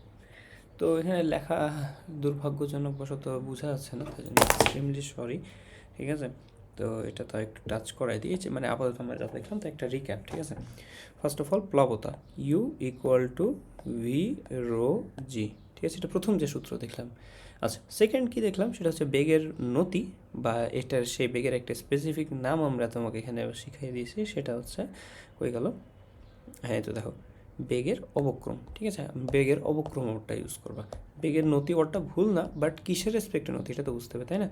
বাট নতি ওয়ার্ডটা খারাপ না, তাহলে এটা বেগের অবক্রম, তাহলে অবক্রম বেগ, সেটাকে আমরা কী দিয়ে প্রকাশ করছি? তুমি D V by D Y, D V by D X যাই বলো, কোনো প্যারা নেই। নিউটনের সূত্র, এই সূত্রটাই তো আমাদের এই পুরো পার্ট। আর এখান থেকে তখন আমরা আবার আর একটা কী পাইছি, যে ইটাটাকে এক পাশে রাখলে F by A DV by dx. আর এটার ভিত্তিতে তখন আমরা সান্দ্রতাঙ্কের তোমার ইটা করি হিসাব, মানে ইটার হিসাবটা করি, যে একক ক্ষেত্রফল এবং একক বেগের অবক্রমে যে ফোর্সটা প্রয়োজন হয়, সান্দ্র বলটা। কঠিন পদার্থের ঠিক সাথে থাকায় তরলের বেগ শূন্য হয়। ঠিক আছে, কঠিন ঠিক সাথে থাকা বেগে শূন্য হয়, এই জিনিসটা আমরা তখন বুঝাইছিলাম, মনে আছে? যে তখন যেটা হয়, অসংযোজন বলটা বেশি হয় এবং গ্র্যাভিটেশনাল ফোর্স তাকে পুল করতে পারে না নিচে, যার কারণে সে সেই তলটার সাথে লাগে এবং কোনো বেগ ফিল করতে পারে না। সান্দ্র বল আপেক্ষিক এবং ক্ষেত্রফলের উপর নির্ভর করে, এই জিনিসটা বেশ ইম্পর্টেন্ট। ঠিক আছে, আর এখানে কি এসে একক দেওয়া আছে এবং 1 newton second per metre square equal to 10 poise. ঠিক আছে, এটা তো এতটুকুই আমাদের জানা লাগবে। এরপরে এটা কি, আচ্ছা এটাই তো ওই ম্যাথটা, যে ওই ম্যাথটা এখানে হিসাব করে দেওয়া নাই আর কি। অ্যান্সার কত পাইছিলাম দেখি, তেমন 2.125 10 to the power 6, 2.12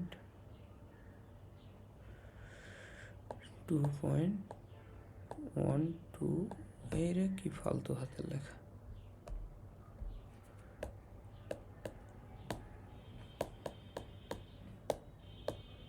ঠিক আছে, এটাই পাইছিলাম তখন।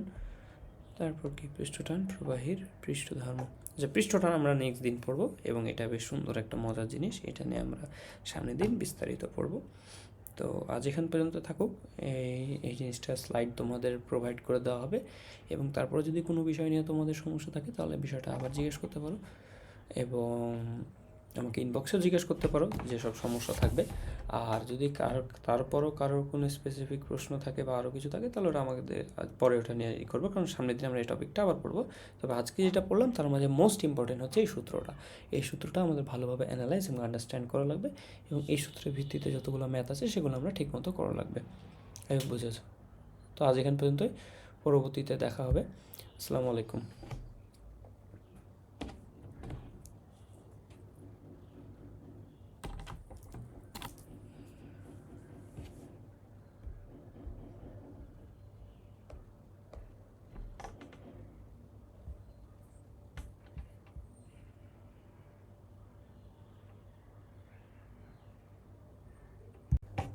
আসসালামু আলাইকুম সবাইকে।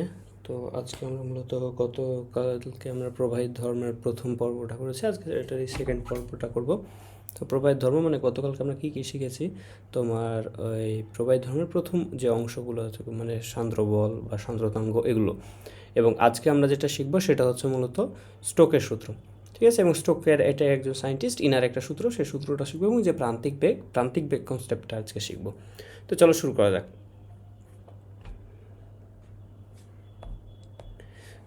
আচ্ছা, তো এখানে যে একটা প্রশ্ন আসে, দেখেছো কখনো যে লাইক একটা যখন পানি তুমি এরকম করো, তখন সেই পানির এটা খুব দ্রুত পড়ে যায়, রাইট? এভাবে দ্রুত সে পড়ে যায়। বাট মিন হল একটা মধু কিন্তু পড়তে সময় লাগে। এটা রিজন হচ্ছে আমাদের এই সান্দ্রতা কম থাকে এবং এর সান্দ্রতা বেশি থাকে। এটা আমরা গতকালকে নিয়ে এটা হিসাব করেছি, মানে এটা গতকালকে আমরা দেখেছি। আজকে আমরা যেটা চ্যাপ্টার টপিকটাতে শুরু করবো সেটা হচ্ছে সান্দ্র বলের ওপর তাপমাত্রার প্রভাব। ঠিক আছে, গতকালকে আমরা দেখেছিলাম যে সান্দ্রতাঙ্কের সংজ্ঞা ডিফাইন করার সময় আমরা লাস্ট ক্লাসে একটা ওয়ার্ড ইউজ করেছিলাম, সেটা হচ্ছে টি ফিক্স, মানে টেম্পারেচার ফিক্স। ঠিক আছে, তো টেম্পারেচার ফিক্স ওয়ার্ডটা বলেছিলাম, তার মানে কি? তার মানে যদি টেম্পারেচারটা ফিক্স না থাকে, অর্থাৎ টেম্পারেচার যদি ভ্যারিয়েবল হয়, যদি টেম্পারেচার ইনক্রিজ হয় ডিক্রিজ হয়, তাহলে সেটার উপর ভিত্তি করে আমরা কী বলবো, যে সান্দ্র বলের মান হ্রাস বৃদ্ধি হবে। ঠিক আছে, অর্থাৎ এক কথায় তাপমাত্রার ওপর সান্দ্র বলের প্রভাব রয়েছে। সেই প্রভাবটা কেমন সেটা এখানে লেখা আছে। যদি লিকুইড হয়, লিকুইড একরকম, গ্যাসে একরকম, দুইটা দুই রকম। যদি লিকুইড হয় তাহলে সেই যদি তুমি তাপমাত্রা ইনক্রিজ করো, তাপমাত্রা যখন ইনক্রিজ করছো, তাপমাত্রা ইনক্রিজ হলে কী হয় বলো তো? আমরা এটা তো স্বাভাবিক জানা আছে যে অন্তঃস্থ অণুসমূহের স্পিড ইনক্রিজ হয়, অনেক দ্রুত ছোটাছুটি করতে লাগে। এবং ইনক্রিজ হতে হলে কী হতে হয় তোমাকে? ইনক্রিজ হতে হলে তোমাকে যেটা তাদের আন্তঃআণবিক শক্তি থাকে, সেই আন্তঃআণবিক শক্তিটা ডিক্রিজ হয়ে যায়। স্বাভাবিক, যখন তাদের মধ্যবর্তী আকর্ষণগুলো কমছে তখনই না তারা ছুটাছুটি করতে পারবে। আর ছুটাছুটি করছে কখন? যখন তাপমাত্রাটা বাড়ছে, তখন সেই তাপমাত্রা ইনক্রিজের জন্য দ্যাটস যখন তাপমাত্রা বাড়ছে তখন আন্তঃআণবিক আকর্ষণ বল কমে যাচ্ছে, ডিক্রিজ হচ্ছে। এবং তাহলে কী হচ্ছে? কণাসমূহ ছোটাছুটি করা শুরু করে দিচ্ছে। কণাসমূহ দেখো, এই কণাগুলো এদিক ওদিক কণা ইচ্ছার মতো ছোটাছুটি করা শুরু করছে। তার মানে কণার বেগ বৃদ্ধি পাচ্ছে। তাহলে কণাগুলো বেগ বৃদ্ধি পাচ্ছে। আচ্ছা, তাহলে কী হচ্ছে? At the same time intermolecular force যদি ডিক্রিজ হয়, তাহলে তাদের মাঝে একটা আমরা বল বলেছি যে একই জাতীয় কণার মাঝে যে মানে আকর্ষণ বলটা থাকে সেটা কি? সংশক্তি বল বলেছিলাম। সেই সংশক্তি বলটা at the same time decrease হবে। তাহলে এই সংশক্তি বল কিন্তু আবার সান্দ্র বলের সমানুপাতিক। অ্যান্ড অ্যাজ এ রেজাল্ট সমানুপাতিক ওয়ার্ডটা ইউজ করা ভুল, তার থেকে বরং বলবো যে মানে সান্দ্র বলটার সাথে তার রিলেশন আছে। সমানুপাতিক ওয়ার্ড না ইউজ করে রিলেশন আছে ওয়ার্ডটা ইউজ করবো। যে এক্ষেত্রে যেটা হবে সেটা হচ্ছে যে মুক্ত বেগ আছে, মুক্ত প্রবাহ হবে, মুক্ত প্রবাহ। মুক্ত প্রবাহ কি? আচ্ছা, মুক্ত প্রবাহ বিষয়টা এরকম যে তোমার যখন এই ভেতরের মলিকুলার ফোর্স, ইন্টারমলিকুলার ফোর্স যখন হ্রাস পাবে, যখন তাদের সংশক্তি বলগুলো কমে যাচ্ছে, তার মানে কি দুইটা অণুর মাঝে যে আকর্ষণ ছিল সেই অ্যাট্রাকশানটা ডিক্রিজ হয়ে গেছে। এখন সেই আকর্ষণ বলটা কমে গেছে। যেহেতু আকর্ষণ বলটা কমে গেছে, তার মানে সেই কণাগুলো খুব দ্রুত এদিক ওদিক ছুটে বেড়াতে পারবে। অবশ্যই, যেহেতু সেই কণাগুলো খুব দ্রুত এদিক ওদিক ছুটে বেড়াতে পারবে, তার মানে তারা খুব দ্রুত এবং ইজিলি, মানে আগের রেসপেক্টে তাপমাত্রা বাড়ার কারণে ইজিলি সে মানে মুক্তভাবে প্রবাহিত হতে পারবে। সেটার জন্য আমরা অর্ডটা লিখেছি, সেটা হচ্ছে মুক্ত প্রবাহ বেড়ে যাবে এবং অ্যাট দ্য সেম টাইম সান্দ্র বলটা কমে যাবে আর কি। গ্যাসের ক্ষেত্রে যদি দেখি, গ্যাসের ক্ষেত্রে একটু ডিফারেন্স দেখা যায়। এখন যদি প্রশ্ন করা হয় কেন, আচ্ছা এটা এখন আমি এক্সপ্লেন তেমন করছি না। এটা আমরা সিআরএমএস অর্থাৎ দশম অধ্যায়ে যখন যাবো, এই কথাটা আমরা খুব ইজিলি বুঝতে পারবো যে এখন সিআরএমএস এখন কিন্তু বুঝতে পারবো না, বাট ওই চ্যাপ্টারে সিআরএমএস ওয়ার্ডটা ভালোভাবে বুঝতে পারবো যে সিআরএমএস কি। মানে বিষয়টা এরকম যে কোনো জিনিসের একটা যেটা মেঘ থাকে, গড় মুক্তিবেগ না তো সরি, মানে গড় যে বেগটা থাকে কণাগুলোর, সেটার হচ্ছে তাপমাত্রার বর্গমূলের সাথে সম্পর্কিত একমাত্র। ঠিক আছে, তো এটা আমরা দশম অধ্যায় জিনিস, এটা আপাতত না বলি। সেখান থেকে আমরা যেটা জানতে পারি সেটা হচ্ছে সেই গ্যাসের যে বেগ, এটা হচ্ছে বেগ সিআরএমএস এর বেগটা, সেটা ইনক্রিজ হবে যদি টেম্পারেচারটা ইনক্রিজ হয়, এই সম্পর্কের উপর ভিত্তি করে। ঠিক আছে, ভালো কথা। এবং এখানে হচ্ছে যে সংঘর্ষ বৃদ্ধি পাবে এবং এই সান্দ্র বল বৃদ্ধি হবে। এক্ষেত্রে আরেকটা বিষয়, এখানে কিন্তু মুক্ত প্রবাহ অর্জন না করে সংঘর্ষ ইউজ করছি। কেন? মুক্ত প্রবাহ কী বলছিলাম তখন, কি পানির অণু কাছাকাছি থাকে, বাট বাতাসের অণু কোথায় থাকে? প্রচুর দূরে দূরে থাকে। তার মানে পানির অণু কাছাকাছি আছে, যখন তারা ছোটাছুটি করছে তখন তারা প্রবাহিত হয়ে দূরে সরে যেতে পারবে ইজিলি। বাট বাতাস যখন দূরে দূরে আছে অলরেডি, তারা যদি ভাবে গতিশক্তি বা বেগ বৃদ্ধি পায়, তাহলে তারা পরস্পরকে কোলাইড করবে। আমরা কেমিস্ট্রির সেকেন্ড পেপারে ফার্স্ট চ্যাপ্টারে জিনিসগুলো ভালোভাবে পড়বো, বা ফিজিক্সের ফার্স্ট পেপারে দশম চ্যাপ্টারে এগুলো ভালোভাবে পড়বো। তো তারা পরস্পরের সাথে কোলাইড বা সংঘর্ষ করবে। ঠিক আছে, এবং এক্ষেত্রে আমরা যেটা দেখতে পাই ফিজিক্যালি, সেটা হচ্ছে যে এক্ষেত্রে সান্দ্র বলও ইনক্রিজ হয়। সো এখানে আমরা একটা সুন্দর পার্থক্য দেখতে পাচ্ছি যে গ্যাসের ক্ষেত্রে একরকম আচরণ আর এই তরলের ক্ষেত্রে একরকম আচরণ। তরলে দেখছি তাপমাত্রা বৃদ্ধির সাথে সান্দ্র বল কমে যাচ্ছে, গ্যাসের ক্ষেত্রে তাপমাত্রা বৃদ্ধির সাথে সান্দ্র বল বেড়ে যাচ্ছে। এখানে ওই তুলনাটা আছে। ঠিক আছে, যে এক্ষেত্রে তাপমাত্রা বাড়লে, এখানে বানান তো ভুলে গেছি, সান্দ্র না সান্দ্রতা বা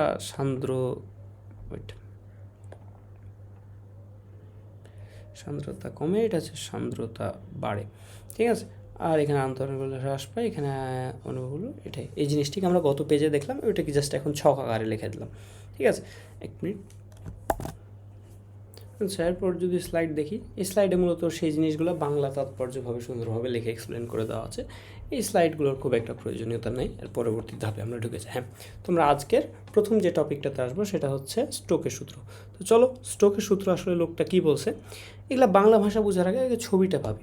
এরকম দেখো, তাহলে এটা এখন একটা ভাবো এইভাবে, এটা হচ্ছে বিষয়। একটা বোতল বা একটা গ্লাস, সেই গ্লাসে তুমি একটা ভারী গোলক বস্তু, এখানে একটা ইম্পর্টেন্ট বিষয় যে এখানে গোলাকার বস্তু, এই কথাটা মনে রাখবা। তাহলে স্টোকের যে সূত্র আছে, স্টোকের সূত্র মনে রাখবা কোন ক্ষেত্রে কাজ করে, যদি কেউ জিজ্ঞেস করে তো হচ্ছে গোলাকার বস্তু। স্টোকের সূত্র গোলাকার বস্তুর ওপর কাজ করে, ঠিক আছে। তো এখন তুমি যখন একটা পানির এই মানে এরকম একটা সিলিন্ডার বলো বা যাই বলো, সিলিন্ডার তো না, একটা পানির এরকম একটা বোতল, ঠিক আছে, গ্লাস, ঠিক আছে। তো এখানে যেটা করেছো, ছোট গ্লাস হলে তুমি সেটা ভালোভাবে বুঝতে পারবে না, বাট যখন বড় একটা সিলিন্ডার এত অনেক লম্বা হবে তখন পড়ার সময় এটা ভালোভাবে বুঝা যায়। দেখো এই জায়গাটাতে এই বোতলটা মনে করো ছিল, এই গোলকটা এই জায়গাটাতে ছিল, তাকে যখন তুমি এই জায়গাতে ছেড়ে দিলে সে নিচে আসা শুরু করলো, ভালো কথা, নিচে আসা শুরু করলো। এখন যেটা হয়, তোমাকে একটা ফটো এখানে আরেকটা আমি আঁকাই দেখাই ভালোভাবে, এই জিনিসটা বোঝা খুব ইম্পর্টেন্ট, খুবই যে মানে এটা বুঝলে যে ইয়াকে বলার নাম খুব প্রয়োজনীয়তা আছে বোঝার এমন না, বাট বোঝা আমাদের উচিত আর কি। তো চলো এটা কোন জায়গাটাতে যে ফাঁকা একটু পাবো, ফাঁকাই তো পারতেছি না জায়গা। আচ্ছা যাক, সমস্যা নেই, আমরা এখানে আরেকটা নিউ স্লাইড অ্যাড করি, দিয়ে ওয়েট করো একটু।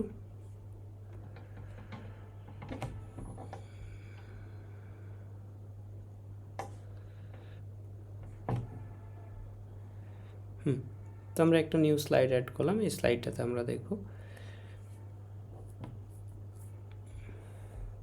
তো এখানে একটা মনে করো তোমার কাছে এরকম একটা লম্বা পাত্র আছে, যে পাত্রে তুমি এই হিসাব কেতাব বা এই জিনিসগুলো তুমি এক্সপেরিমেন্ট করা শুরু করছো,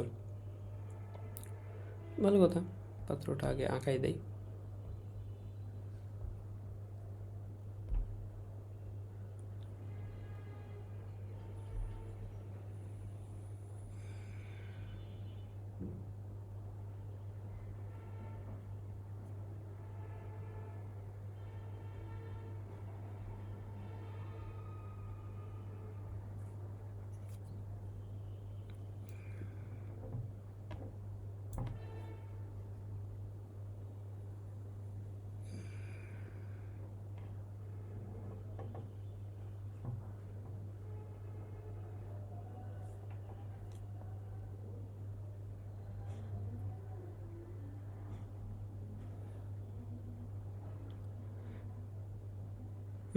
তো যাই হোক, একটু আঁকাতে সময় লেগে গেলো, সমস্যা নেই।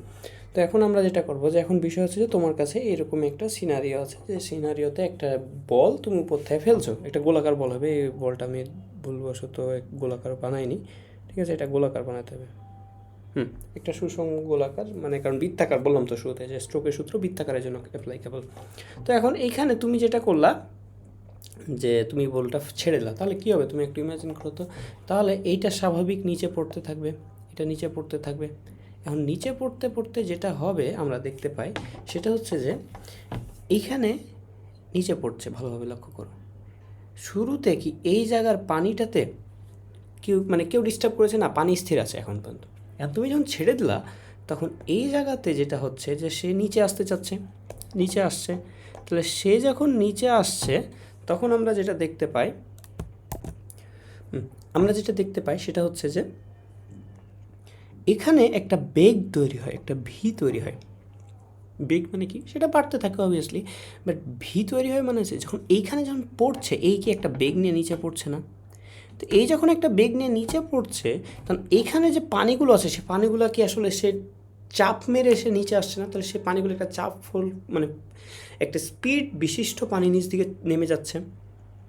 ভালো একটা বোতলে পানি গলে ছাড়লাম, ছাড়ার পর যেটা হবে যে এইভাবে নিচে পড়ছে নিচে, তখন ওই জায়গার কি পানিটা নিচ দিকে যখন পড়ছে, তখন একটা স্পিড নিয়ে সে একটা নিচে পড়ছে না, মানে পানিটা নিচ দিয়ে খালি হতে থাকছে, মানে চাপ ফিল করে নিচে নামতে থাকছে।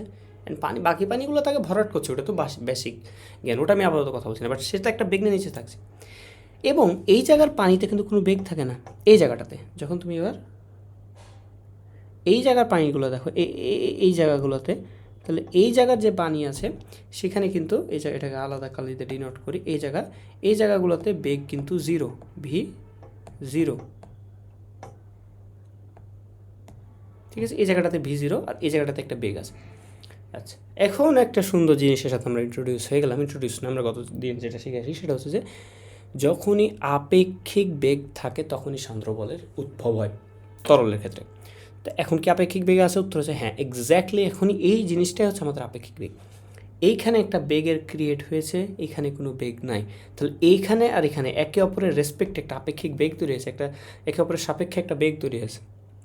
সে আপেক্ষিক বেগ ক্রিয়েট হওয়ার কারণে এখানে একটা সান্দ্র বল ক্রিয়েট হবে এইখানে। তাহলে একটা সান্দ্র বল ক্রিয়েট হবে, সেটাকে এফ বলছি আমরা গতকালকে। এফ সান্দ্র বল কি সেটা আমরা গতকাল পড়েছি, বাট এখানে যে সান্দ্র বল ক্রিয়েট হবে সেটা গতদিন দেখিনি, আজকে সেটা দেখলাম। তাহলে এখানে একটা সান্দ্র বল ক্রিয়েট হলো। এখন সান্দ্র বল যখন এখানে ক্রিয়েট হয়েছে তখন কি হচ্ছে বিষয়টা? তখন যেটা হচ্ছে যে এখানে কিন্তু বাই দেয় আরেকটা জিনিসও আছে, আচ্ছা ওই জিনিসটা পরে বলি। তো এখানে সান্দ্র বলটা যখন ক্রিয়েট হচ্ছে, কেন ক্রিয়েট হচ্ছে? কেননা এখানে একটা ফোর্স আছে। কি ফোর্স? ফোর্স তো না, ভেলোসিটি আছে, একটা রিলেটিভ ভেলোসিটি ক্রিয়েট হয়েছে। কেন? কারণ এই যে বস্তুটা, এই বস্তুটার নিজস্ব একটা ওজন আছে, এর ওজনটাকে আমি ডিনোট করছি, ধরে নাও রেড কালি দিয়ে। এর যে নিচ দিকে যে ওজনটা আছে সেই ওজনটায় একটু বেশি ঘন করে দিলাম, এর যে ওজন আছে সেটাকে ধরলো ডাব্লু। তাহলে সে ডাব্লু ওজনের কারণে নিচে নামছে, এবং সে নিচে নামার জন্য যে একটা ভেলোসিটির ক্রিয়েট করেছে, সেই ভেলোসিটিটা অন্য আর একটা পার্শ্ববর্তী পানির ভেলোসিটি স্থির থাকার কারণে সেখানে একটা আপেক্ষিক বেগ তৈরি করে, যে আপেক্ষিক বেগটা আমাকে কি প্রোভাইড করে? সান্দ্র বল মানে প্রোভাইড করে। এখন এই ভিসকাস ফোর্স যে আমি পাচ্ছি, সান্দ্র বল ইংলিশ ভিসকাস ফোর্স, এই যে ভিসকাস ফোর্স পাচ্ছি, এখানে কেবল কি ভিসকাস ফোর্সও থাকে না, এখানে আমরা আরেকটা জিনিসও পাই, সেটা কে আমাকে কনসেপ্ট দিয়েছে, আমরা গতকালকে দেখেছি আর্কিমিডিস, প্লবতা। তার মানে এখানে আরও আরেকটা সুন্দর জিনিস থাকে, সেটা হচ্ছে প্লবতা এখানে থাকে। প্লবতা যেটা হয় উপর দিকে কাজ করে, এবং সে এই জায়গাটা, এই যে প্লবতা যে ক্রিয়েট হয়, সেই প্লবতাটাকে আমরা ইউ দিয়ে প্রকাশ করি। এই প্লবতাটা আমরা পরে দেখছি, এটা নিয়ে আপাতত টেনশনে। প্রথম বিষয় হচ্ছে আমরা এই এফের মানটা বের করব। এই এফের মানটা আমরা বের করব কোথায় পাবো? এটাই আমরা স্টোকের সূত্র, স্টোক আমাদের বিভিন্ন ভাবে এটা এক্সপেরিমেন্টালি মাত্রা, মানে মাত্রা মাত্রা কি বলে এটাকে, নামটা মনে আছে, মানে মাত্রা ইকুয়ালের মাধ্যমে যে ভ্যালুটা আসে, যাক ওটা বাদ দাও। তো এখানে আমরা যেটা দেখতে পাই, আচ্ছা এই জিনিসটা এখানে মূলত ছবিতে প্রকাশ হয়েছে, এখানে সুন্দরভাবে হয়তো বুঝতে পারা যায় না, তাই আমি ওই জায়গাটা ফিজিক্যালি ভালোভাবে বুঝলাম। এখানে যখন তুমি সেই বলটা এই জায়গাটাতে ছিল, এই জায়গা থেকে তোমার সেই বলটা যখন পড়া শুরু করলো, কী কারণে পড়ছে? তার নিজস্ব ওজনের কারণে পড়ছে। যখনই নিজস্ব ওজনের কারণে পড়ছে, তখন এই জায়গা বরাবর একটা বেগ কাজ করছে, বাট এর আশপাশে যে পানিগুলো আছে, আশপাশের পানিগুলোতে ভেলোসিটি জিরো। আশপাশের পানিগুলোতে যেহেতু ভেলোসিটি জিরো, দ্যাটস হয় এই জায়গাটাতে একটা এই বরাবর, ঠিক আছে, উপর দিকে অবভিয়াসলি উপর দিকে একটা তৈরি হচ্ছে কি সান্দ্র বল পাওয়া যাচ্ছে। আচ্ছা ভালো কথা, তাহলে সান্দ্র বল আমরা পেলাম। সেই সান্দ্র বলের মানটা যদি আমরা দেখি, ইকুয়েশনটা থামো, এটা তো এটা হচ্ছে স্টোকের ইকুয়েশন। এখানে স্পেসিফিকলি সব সুন্দরভাবে এক্সপ্লেন করে দেওয়া আছে, তাও তো আমাদেরকে আরেকবার পরিচয় করি যে উনি বললেন যে এফ ও, এখানে উনি যেটা দেখান যে এই যে ফোর্স ভেলোসিটি পাওয়া যায়, সেই ফোর্স ভেলোসিটি দুইটা জিনিসের সমানুপাতিক হয়। এফ সমানুপাতিক হচ্ছে যে ব্যাসার্ধের গোলক, যে ব্যাসার্ধের গোলক সে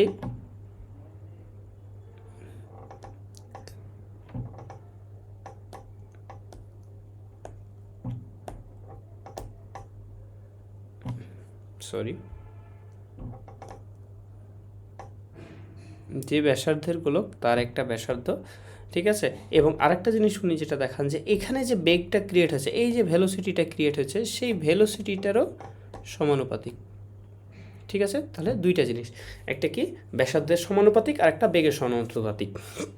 এবং এখান থেকে আমরা আলটিমেটলি যে কথাটা লিখতে পারি সেটা হচ্ছে এফ সমানুপাতিক আর ভি।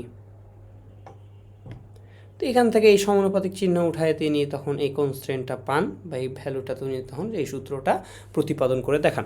তো এই সূত্রের পরিচয়টা আমরা একটু ভালোভাবে দেখি। F equal to 6 pi eta R V. Eta কি? আচ্ছা এখানে একটা ভুল করেছি, ঠিক আছে, মানে ভুল না, এই তীর চিহ্নটা ভুল জায়গা থেকে আনা হয়েছে, এটা মূলত এইখান থেকে আসবে, এইভাবে যে এই আর, এটা মূলত আর, ঠিক আছে।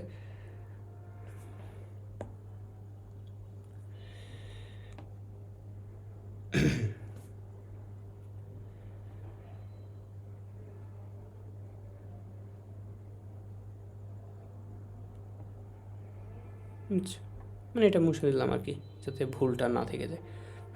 তো এখন যেটা হচ্ছে যে বিষয়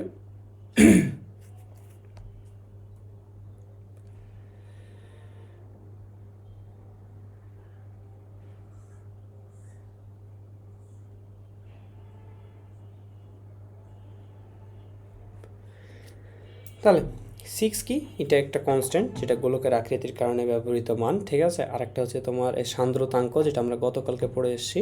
এখানেও আরেকটা, সরি মাই মিস্টেক, অ্যানাদার এটা হচ্ছে যে এখান থেকে আসবে, ঠিক আছে। এখানেও ভুলক্রমে এই পাই থেকে তোলা হয়েছে, পাই না, এটা হচ্ছে ইটার মান, ঠিক আছে, ইটা। তাহলে এটা হচ্ছে সান্দ্রতাঙ্ক, আর হচ্ছে গোলকে যেটা ব্যাসার্ধ সেটা হচ্ছে রেডিয়াস অর্থাৎ আর, এবং ভি যেটা সেটা হচ্ছে গোলকের বেগ অর্থাৎ বস্তুর পতনের গতি, যে গতিতে সে বস্তুটা নিচে পড়ছে। তো এই জিনিসটা, আর এখানে যে এফটা আমরা পাবো সেটা হচ্ছে ভিসকাস ফোর্স, যেটা উপর দিকে আমার কাজ করবে। দেখলাম তো আমরা এই যে ভিসকাস ফোর্স উপর দিকে কাজ করছে এই বরাবর, ঠিক আছে। তো ভালো, এখানে অবশ্য আমি একটা জিনিস ভুল দেখাচ্ছি, এটা কিন্তু এই জায়গাটাতে কাজ করে না, এটা ঠিক সে যে বরাবর নামছে তাই বরাবর, মানে এই যে দুটো ডট ডট ডট ডট দেখছো, এই দুটো dot dot dot dot line, এই বরাবর উপর এফ থাকবে, ঠিক আছে। আবার এই বরাবরই ইউ থাকবে প্লাবতা, আর এই বরাবরই নিচ দিকে তার ডাব্লু ওজন থাকবে, সব এই বরাবরই হচ্ছে। যাক, এই তিনটাতে এটা হচ্ছে আমাদের স্টোকের সূত্র। এটার ভিত্তিতে আমরা একটা ম্যাথ দেখব, এবং সেই ম্যাথটা, এটা আসলে এই চ্যাপ্টার বেশ ইজি। এখন দেখো, এই সূত্রটা তুমি যদি মুখস্থ করে নাও অ্যান্ড কোন জিনিসটা কী বোঝাচ্ছে সেটা যদি বুঝে নাও, কোনো সমস্যা নেই। আমি যে অলরেডি আমাদের তো মনে হয় 20 মিনিট বকবক করা পার হয়ে গেছে, 25 মিনিট তো হয়ে গেছে। তো এই এতক্ষণ যা বললাম সেটা না মানে স্কিপ করে তুমি যদি কেবল এটা মানে ডাইরেক্ট পড়ে নাও, কোনো সমস্যা নেই। তুমি কারেক্ট কারেক্ট ওয়ার্ড ইউজ করে বল, তুমি নাম্বার কারেক্টলি আনতে পারবে এক্সাম থেকে। কারণ এই একটা সূত্র বলতে এতক্ষণ যা বকবক করলাম তা বোঝার কোনো প্রয়োজন নাই, বাট মার্ক তুলতে প্রয়োজন নাই, কিন্তু আমার একটা সেলফ স্যাটিসফ্যাকশান তো অবভিয়াসলি থাকবে। আমারও তো একটা জানার প্রয়োজন পড়বে, আমিও তো জানতে চাইবো যে এটার মানে কি। আমি তো অযথা পড়লে হয় না, তাই না? কারণ এইভাবে যখন তুমি বুঝে পড়বে না, সেটা লাইফ টাইম মনে থাকবে। আর না বুঝে যদি পড়ো, তোমার কেবল এক্সাম পর্যন্তই মনে থাকবে, এক্সামের পর মনে থাকবে না। বা এক্সামেই যদি এমন কিছু দেয় যেটাতে এটার পাশাপাশি সেই কনসেপ্টটাও লাগে, বা এই কনসেপ্টটা তোমার মনে করো যে ভিত্তিক কোনো বাংলা ভাষা এক্সপ্লেন করা পড়ে, যদি এগুলো দেয় না, কখনো দিবে না। তো আমি বলছি আর কি, তার জন্য একটা মানুষের উচিত যে কোনো জিনিস যখন পড়ছো তখন তোমার প্রপার নলেজের মাধ্যমে পড়া, অ্যাটলিস্ট তোমার যতটুকু ইয়ে আছে, ঠিক আছে। স্টোক কি কেবল এতটুকুই না, এটা আরও অনেক হিউজ নলেজ আছে, বাট এইচএসসিতে তো কেবল এতটুকুই। সো অবভিয়াসলি আমরা এতটুকু ভালোভাবে পড়বো। চেক, মেলাগুলো কথা বলছি। এখন আমরা আমাদের আবার কাজে ফিরে আসি, সেটা হচ্ছে যে এখন যেটা আমার স্টোকের সূত্র পর্ব শেষ। এখন স্টোকের সূত্রের পরে আমরা পর্বের পরে আমরা আরেকটা জিনিসের সাথে পরিচিত হব। সেখানে ওটা বলেছিলাম যে তার ওজন থাকবে, নিচের দিকে কাজ করবে, প্লবতা উপর দিকে থাকবে, একটা ঊর্ধ্বমুখী বল থাকবে, এবং এটা দেখেছিলাম এটার মান কি ভিরোজি, যেটা আমার গতকালকে কী বললাম ক্লাসে 8 কি 10 মিনিট আমরা এটা পড়াইছিলাম, যেটা হচ্ছে ভিরোজি, ঠিক আছে। আর সান্দ্রবল, ঠিক আছে। এই সান্দ্রবলটা আমরা কি সেটা তো দেখেছি গতকালকে, সান্দ্রবল দেখেছি। সান্দ্রবল কেন তৈরি হয় সেটাও দেখেছি, যখন দুইটা আপেক্ষিক রিলেটিভ থাকে, ভেলোসিটি থাকে দুইটার পাশাপাশি তলের মাধ্যমে। অবভিয়াসলি এখানে তল আছে, বলতো এখানে তল নাই। এই বরাবর এটার এই জায়গাটাতে কি, এই যে ডট ডট, এই জায়গাটাতে একটা পানির তল আছে, আর ঠিক এই পাশে একটা পানির তল আছে। তাহলে দুইটা তল, একটা তল নিচ দিকে একটা বেগে যাচ্ছে, আর একটা তলের কোনো বেগই নেই, তার বেগ 0। সো তখন এর রেসপেক্টে এখানে একটা আপেক্ষিক বেগ ধরে, তার কারণে সেখানে ভিসকাস ফোর্স ক্রিয়েট হয় বা সান্দ্রবল ক্রিয়েট হয়। তো এটি এখন পর্যন্ত আমরা এগুলোই বুঝলাম এবং দেখলাম। এবার যেটা দেখছি সেটা হচ্ছে, আসলে দেখো আমরা এই চ্যাপ্টার কিন্তু মেন জিনিস একটা, যেমন এই একটা লাইনের জন্য আমরা অলরেডি 25 মিনিট শেষ পার করে চলে আসলাম। তেমনই এবার আমরা যেটা পড়বো, এত কিছু দেখার পর আমি একটু জাস্ট তোমাদেরকে স্পয়লারটা দিয়ে দিই। এই সূত্রটা দেখবো, এটার জন্য আমরা আরও 25 মিনিট বকবক করবো, ঠিক আছে। কিন্তু বকবকগুলো অর্থিত, এগুলো বোঝা উচিত। আচ্ছা, এখন আমরা যে জিনিসের সাথে ইন্ট্রোডিউস হবো সেটা হচ্ছে প্রান্তবেগ। আপাতত আগে স্লাইডে কী আছে সেটা দেখো না, আগে বুঝো আমি যেটা বলছি একটু, আমি যে কথা বলবো তাই। তাহলে এখন আমরা কী জিনিসের সাথে ইন্ট্রোডিউস হবো সেটা হচ্ছে প্রান্তবেগ। তুমি এখন বড় হয়েছে, এখন আর এগুলোর কিছু নয়, তো বলছি যে অ্যাকচুয়াল লাইফে যেটা বলেছি, যেমন মনে করো একটা পানি যদি বড় বালতি থাকে, সেই বড় বালতি একটা যদি ছোট্ট মার্বেল তুমি ফেলে দাও, তুমি দেখবা শুরুতে মার্বেলের তো একটু ভর আছে, তুমি ধরলে একটা ভারী মার্বেলই ফেললা, তো শুরুতে স্পিডে সে মানে তুমি যেভাবে পানির এই জায়গাটা পানির তল, এই জায়গাতে ছেড়ে দাও, তাহলে কি বালতির নিচে পানি ভর্তি আছে, সে পড়তে থাকছে। শুরুতে যেটা দেখবা যে সেই স্পিড বাড়ছে, একটা ত্বরণে বেগ বাড়তে থাকবে, বাড়তে সে পড়তে আসে। তাহলে সে যখন এই জায়গাটাতে ছিল, এই জায়গাটা যখন তুমি তাকে ছাড়লা, তখন সে নিচে পড়তে আসে। তো এখানে স্পিড বাড়তে আছে, বাট আমরা দেখি প্র্যাকটিক্যালি কোনো একটা পার্টিকুলার পজিশন ধরলে এই জায়গাটাতে, ঠিক আছে। এখন এই জায়গাটাতে হবে সব ক্ষেত্রে এমন না, বাট কোনো একাধ তরলে একাধ বা একাধ কেসে একাধ উপরে বস্তুটা যদি বেশি ভারী হয় তাহলে একটু বেশি নিচে হবে, কম ভারী হলে একটু কম, মানে এই জায়গাটাতে হয়তো হয়ে যাবে এরকম। তো ধরে নিচ্ছি এই বরাবর যখন সেই বস্তুটা এখান থেকে ছাড়ার পর তোমার যখন এই বস্তুটা এই জায়গাটাতে আসছে, তখন যেটা হয়েছে তারপরে যেটা দেখা যায়, সে আর ত্বরণের বেগ না তো বাড়ে না তো তার বেগ কমে। সে এটার পরে মানে এখানে বেগ বাড়তে থাকে, এখানে বেগ বাড়তে থাকে, ঠিক আছে। তুমি দেখবে একটা ছোট্ট একটা মার্বেল, একটা পাথরকেও যদি নিয়ে যে একটা বালতিতে রাখো, শুরুতে ছাড়বা, শুরুতে তো ভেলোসিটি জিরো, কারণ তুমি ধরে আছো। যখনই ছাড়ছো দেখবে শুরুতে শূন্য বেগ থেকে তুমি ছেড়লে তখন শূন্য বেগ ছিল, শূন্য বেগ থেকে একটা বেগ ভালো একটা স্পিড তৈরি করে যদি সে একটা ভারী বস্তু হয়। তো যেতে যেতে যদি বালতিটা ইনাফ লম্বা হয়, বালতিতে ইনাফ পানি থাকে, তাহলে যেটা দেখতে পারবা যে একটা সার্টেন পজিশনে যাওয়ার পর সে আর বেগ না তো বাড়ে না তো কমে, এই জায়গাটাতে তার যে বেগ থাকে ওই সেম বেগে এখানে মনে করো খুব দ্রুত দ্রুত নামলো, তারপর এই জায়গাটা থেকে একটা ফিক্সড একটা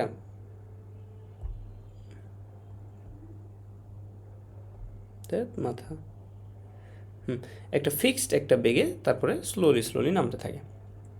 তো এই জিনিসটা একটা এন্ডিংয়ে যে একটা বেগ প্রাপ্ত হয়ে গেল, সেটারই নাম দিয়েছি আমরা প্রান্ত বেগ। এখন প্রান্ত বেগ কখন হয়, কেন হয়, কীভাবে হয় দেখা যাক। তাহলে সেটার জন্য আমাদের যে জিনিসটা কী কনসেপ্টে হচ্ছে সেটা দেখব।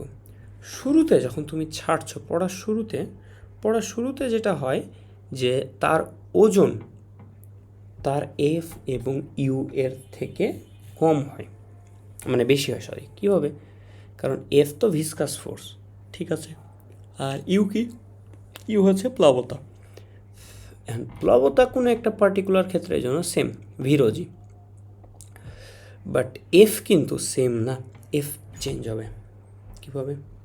এফ তার বেগের ওপর ডিপেন্ডেন্ট, এফ বেগের ওপর ডিপেন্ডেন্ট, এফ যেহেতু বেগের ওপর ডিপেন্ডেন্ট, সো আমরা যেটা বলতে পারবো যে বেগ যদি বাড়ে এফ বাড়বে, বেগ যদি বাড়ে এফ বাড়বে। তো আমি কী বলছি, শুরুতে যখন ইউ বেগে তুমি ছেড়ে দিলাম, আদি শূন্য বেগে ছাড়া, তারপরে কি স্পিড অনেক বাড়তে লাগে, কীভাবে, তাহলে কী হয়, সেখানে একটা ত্বরণ হয় না, তাহলে বেগ বাড়তে থাকে। তাহলে এই যে বেগ বাড়তে আছে, এই যে বেগ বাড়তে আছে, এই বেগ প্রত্যেকটা মুহূর্তে যে বাড়ছে একটা ত্বরণের কারণে, সেখানে তার কারণে বেগটা ইনক্রিজ হওয়ার যেমনই ইনক্রিজ হচ্ছে, ঠিক অ্যাট দ্য সেম টাইম সান্দ্র বল এফের মানও ইনক্রিজ হচ্ছে, অর্থাৎ এফও বাড়তে বাড়তে বাড়তে বাড়তে। তাহলে এখান থেকে যে এফ বাড়তে বাড়তে বাড়তে এই জায়গাটাতে দেখা যায়, তাহলে আমি এই জায়গাটাতে যে একটা আড়াআড়ি দাগ দিয়েছিলাম, এই জায়গাটাতে এসে দেখা যায় এমন একটা হয় যে ভি একটা ম্যাক্সিমাম পর্যায়ে চলে যায়, যেটার পর আর সে বাড়তে পারে না। কেন? কারণ সেই জায়গাটাতে ভি বেড়ে বেড়ে এমন একটা এফকে ভ্যালু দিয়ে দিয়েছে, এই এফকে এমন একটা ভ্যালু দিয়ে দিয়েছে, এই এফকে এমন একটা ভ্যালু দিয়ে দিয়েছে, কীভাবে ভ্যালু দেয়, এই সূত্রে, স্টোকের সূত্রের ভিত্তিতে। এটা বাড়ছে তাই এখানেও বাড়ছে, এটা একটা সর্বোচ্চ এমন একটা পজিশনে চলে যায় যে এটাও একটা সর্বোচ্চ মান পায়, এবং সেই সর্বোচ্চ মানটা কত হয়, এমন একটা সর্বোচ্চ মান পায় যেটার সাথে ওর ভিরোজি, ভি কি সেই বৃত্তাকার জিনিসটার আয়তন, আর রো কি পানির 1000, তেলের ক্ষেত্রে আলাদা, যাতে ডুবছে তার রো, আর জি 9.8, সেটার যোগফল ঠিক সেই বস্তুটার এমজি এর সমান হয়ে যায়, ডাব্লিউ ইকুয়াল এফ ডাব্লিউ হয়ে যায়। যখনই ডাব্লিউ ইকুয়াল এফ ডাব্লিউ হয়ে যায়, তখনই যে বেগটা লাভ করে সেই বেগটা না তো কখনো বাড়ে না তো কখনো কমে, সে ওই স্পেসিফিক বেগে পড়তে থাকে, এন্ডিং পর্যন্ত পড়ে যাবে। ঠিক আছে, বুঝতে পেরেছ? ঠিক আছে, বুঝতে পেরেছ? আর কোনো সমস্যা আছে? আই ডোন্ট থিঙ্ক এখানে সমস্যা আছে। বিষয়টা এরকম যে এগুলা খুব একটা কষ্টের জিনিস না, জাস্ট দেখো সব কিছু সুন্দরভাবে এই স্লাইডে লেখা আছে, তোমরা জাস্ট ভিজুয়ালাইজ করার চেষ্টা করো। আমিও ভিজুয়ালাইজে এতক্ষণ ধরে বক করছি, কোনো কিছু লেখিনি কিন্তু এতক্ষণ, আমি শুধু বকতেই আছি। শুরুতে আমি আরেকবার রিপিট করছি, ভালো লক্ষ্য করো। শুরুতে একটা বালতি ছিল যেখানে প্রচুর পানি আছে, বালতিটা অনেক লম্বা, সেখানে তুমি একটা ছোট্ট পাথর, একটা ছোট্ট মার্বেল, ভারী লোহার মার্বেল ছেড়ে দিলা। শুরুতে তুমি যখন ছাড়লা তুমি ধরে আসো, তার মানে কোনো বেগ আছে না, তুমি যখন ছাড়লা তখন বেগ ইনিশিয়াল বেগ 0, তাহলে ইনিশিয়াল বেগ 0 নিয়ে সে পড়া শুরু করলাম, এবং আমরা কি বললাম, প্রতিটা মুহূর্তে তার বেগ বাড়তে আছে। কেন বাড়তে আছে? এমজি আছে না, তাকে পৃথিবী নিচ দিকে টানছে না, সো তার এমজির কারণে সে নিচে বাড়তে থাকবে না অবভিয়াসলি।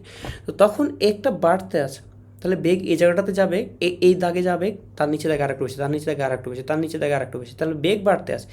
তো বেগ যখন বাড়ছে at the same time F equal to 6 pi eta R V এর এই ভিটা এবং এই এফটাও বাড়তে থাকে। এই এফটার সাথে একটা সম্পর্ক আছে এই ভি এর, সেটা তো দেখলাম এই সূত্রের ভিত্তিতে, এবং এখানে দুইটা জিনিস থাকে, সেটা হচ্ছে W F W U. U কি? ভিরোজি, অর্থাৎ আমরা যেটাকে প্লবতার কারণে যে ঊর্ধ্বমুখী বল, সেই ঊর্ধ্বমুখী বলটা হচ্ছে ইউ। সো এই এফ আর এই ইউ এর যোগফল শুরুতে কম হলেও, ডাব্লু থেকে কম হলেও, যখন ভিটা বাড়তে থাকে, যখন এফটা বাড়তে থাকে, তখন তাদের যোগফল বাড়তে বাড়তে বাড়তে একটা সার্টেন পজিশন যে ডাব্লু এর সমান হয়ে যায়। ডাব্লু এর যখন সমান হয় তখন W equal to F plus U দেখতে পাই, এবং সেখানেই আমরা যে বেগটা পাই সেই বেগটাকে আমরা কি বলি, প্রান্তিক বেগ হিসেবে কনসিডার করি। এই প্রান্তিক বেগ, রাইট, এটাই হচ্ছে আমার প্রান্তিক বেগ তৈরি। মানে কেন তৈরি হচ্ছে, কখন তৈরি হচ্ছে, সেটুকু এত কিছু আমাদের মাথায় কম রাখা উচিত, আমাদের যেতটুকু রাখা উচিত। এখানে সব কিছু স্লাইডে সব কিছু সুন্দর মতো আছে, সেটা হচ্ছে আমরা সূত্র। এখানে সেই জিনিসটা লেখা আছে, আমরা শুরুতে এইরকমভাবে অসমভাবে বেগ বাড়ছে, অবশ্যই ত্বরণ আছে বলে তো অসমভাবে বাড়বে রে, নাহলে তো আর অসমভাবে বাড়বে না। তো এই ত্বরণের কারণে বেগ বাড়তে থাকে, একটা শুরুতে তুমি জিরো বেগে তুমি ছেড়ে দিয়েছো, সে এইভাবে বাড়তে আসে, গ্রাফে দেখো, একটা সার্টেন পজিশানে গেলে সে আর বাড়তে পারে না, সে তখন এইরকমভাবে ওই পজিশানে ওই ভেলোসিটি থেকে যায় এই বরাবরই। তখন এই বরাবর আরও যত নিচে যাক, ওই যদি 5000 কিলোমিটারও নিচে হয়, 5000 কিলোমিটার কি উল্টাপাল্টা গেলো বলছি, তাই তো। সমুদ্র কতটা গভীর সর্বোচ্চ, আমাদের জানার মতো সর্বোচ্চ মনে হয় 15 কিলোমিটার বা 14 kilometre, Mariana trench what ever. তাহলে অতটা নিচেও যদি যায়, সে ওই স্পেসিফিক ভেলোসিটি নিয়ে অত নিচে পড়ে যাবে, আর সে বাড়তে পারবে না, এটা হচ্ছে বিষয়। তো এটা কখন হয়, ঠিক এই জায়গাটাতে, তার মানে এই জায়গাটাতে যখন পৌঁছায়, এই জায়গাটাতে, তখন আমার W equal to U plus F হয়ে যায়। ঠিক আছে, ভালো কথা। এখন এটাই হচ্ছে প্রান্তিক বেগ, যে প্রান্তিক বেগের এখানে সংজ্ঞাটা সুন্দরভাবে দেওয়া আছে। সে প্রান্তিক বেগের সংজ্ঞাটা তোমরা খাতায় নোট ডাউন করে নিবা। এবং আমরা এখন প্রান্তিক বেগের ভ্যালুটা কীভাবে পাবো সেটা দেখব। দেখো, আমরা এই সূত্র আমাকে প্রান্তিক বেগ এনে দেবে। ডাব্লু কি, M G, W equal to M G. কোন জিনিসের, যে ভারী মার্বেলটা ফেলছো তার। তাহলে W equal to M G. এখন এম মানে কি আবার বলো তো আমাকে। তাহলে ডাব্লু ইকাল টু যে এম জি, দেখো তো, W equal M G. M মানে কি, এম মানে কি আবার রো ভি না, M equal to rho V. তাহলে এই রো ভির ভিত্তিতে আমরা লিখতে পারবো না, রো ভি জি। আবার ভি মানে কি, ভি মানে কি আমি বলতে পারবো না, 4/3 পাই আর কিউ রো জি, বলতে পারবো না, অবশ্যই পারবো। ঠিক আছে, তো এই জিনিসটাই আমরা এখানে লিখব, এটা। এখন পি এস মানে কি, আমরা সলিডটা যে মার্বেলটা ফেলছি সেই সলিডটা নিয়ে এস হিসাব করছি। ঠিক আছে, কেবল কি এটা সলিডের ক্ষেত্রে হয়, এটা বুদবুদের ক্ষেত্রে হয়। ঠিক আছে, এটা আমরা পরবর্তীতে আর একটু পরে বলছি, এখন পর্যন্ত আপাতত ধরো মার্বেলটাই ফেলছি, তো সেই জিনিসটা এটা লিখলাম। এবার এটা আবার কোথায় পাই, এটা আর্কিমিডিসের ভিরোজি, সেম জিনিস ভিরোজি। এই ভি পার্টটা সেম, বাট রো ডিফারেন্ট হয় কেন, কারণ এক্ষেত্রে যে তরলটাতে পড়ছে সে তরলটার রো। তাহলে একটা হচ্ছে যে সলিডটা পড়ছে তার রো, আর একটা হচ্ছে যে তরলে পড়ছে তার রো। আর এটা কি, এটা হচ্ছে স্টোইকের সূত্র, যেটা আমাকে বলে 6 পাই ইটা আর ভি। তো এটা হচ্ছে কী বলার নাম, এখানে বানান কি ঠিক লেখা আছে, হ্যাঁ ঠিক আছে, স্টোকসের সূত্র, আমি স্ট্রয়েক বলছিলাম তো ভুলে, যাক স্টোকসের সূত্র। তো এটা হচ্ছে স্টোকসের সূত্র। এই তিনটা জিনিস আমরা এই সম্পর্কে বসাবো। কোন সম্পর্কে, এই সম্পর্কটাতে এভাবে বসাবো। একটু থামো, আর একটা কাজ আছে।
আচ্ছা ঠিক আছে, তো সরি একটুখানি লেট হলো।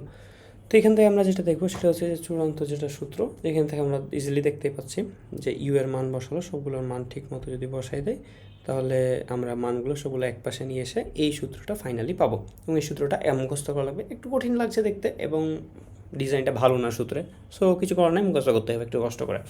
এই জিনিসটা আমরা মুখস্থ করলাম, করার পর যেটা দেখবো, আচ্ছা এখন যেটা দেখছি, তখন আমরা একটা সলিডকে নিচে ফেললাম, রাইট? আর নিচে যদি একটা সেম প্রশ্ন কিন্তু একটা বুদবুদের ক্ষেত্রেও কাজ করে। তাহলে এরকম একটা জিনিসের নিচে যদি একটা বুদবুদ থাকে, বুদবুদ কি নিচে যায় না উপরে আসে? উপরে আসে। কেন? কারণ বুদবুদের ঘনত্ব খুবই কম। ওই জায়গাটা মূলত একটা বাতাসের ঘনত্ব কত? বাতাসের ঘনত্ব তো কাউন্ট হয় না, অল্প। তাহলে ওই ঘনত্বটা এবার বুদবুদের ভেতরে বাতাসটার ঘনত্ব মাইনাস পানির 1000 ঘনত্ব, তাহলে মাইনাস ভ্যালুটা বড় হয়ে গেল না? তার মানে এই পুরা মানটা একটা নেগেটিভ পেলাম না, ভি এর একটা নেগেটিভ মান পাচ্ছি না। ভি এর নেগেটিভ মান পাওয়ার মিনিং কি? ভি এর নেগেটিভ মান পাওয়ার মিনিং হচ্ছে সেখানে একটা মাইনাস বেগ পাচ্ছি। মাইনাস বেগ কেন? কারণ আমরা যে সূত্রগুলো প্রতিপাদন করলাম, এই যে এতগুলো হিসাব করলাম, সবসময় উপর থেকে নিচে ফেলছিলাম, তাই উপর থেকে নিচের দিকের ভেলোসিটিটাকে পজিটিভ ধরছি। তাহলে হচ্ছে বুদবুদ যখন নিচে উপরে যাচ্ছে তখন সেম জিনিসই হচ্ছে, জাস্ট আমরা একটা মাইনাস বেগ পাচ্ছি, যেটাতে আমরা বলতে পারছি যে বুদবুদ এত বেগে XYZ একটা ভ্যালু, এই বেগে বুদবুদ উপরে উঠবে। তাহলে এই বেগে বুদবুদটা যখন উপরে উঠবে তখন আমরা সেটারও একটা ভি বের করতে পারবো। তাহলে যখন একটা ব্যতিক্রম বুদবুদ, কেবল কি বুদবুদ এমন কিছু হতেও পারে যেটা বুদবুদ বাদে অন্য কিছু, বাট যাই হোক, যদি সে পানি থাকে তাহলে পানিতে যদি 1000 হয়, তার নিজস্ব ঘনত্ব যদি 700 হয়, তুমি অনেক সময় দেখবে একটা ফাঁকা বক্স, যেটা ফাঁপা, যার ভিতরে বাতাস আছে, তো সেটাকে যখন ডুবাই রাখবা, তো ছেড়ে দেবে, দেখবে উপরে উঠে চলে আসবে।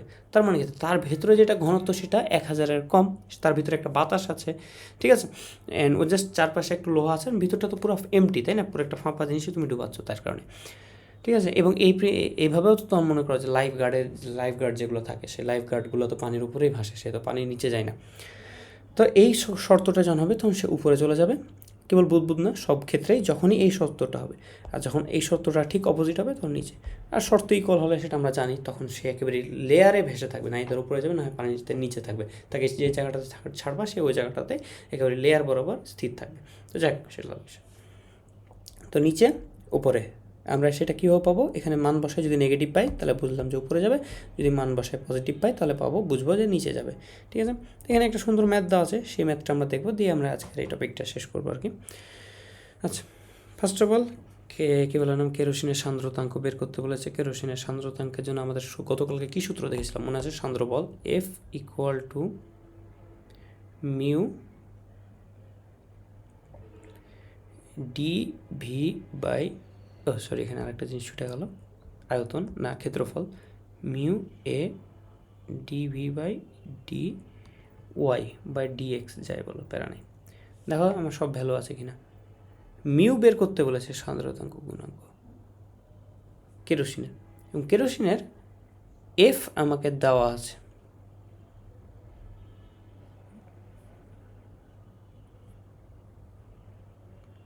ও আচ্ছা, এই সূত্র না, সরি এই সূত্র না,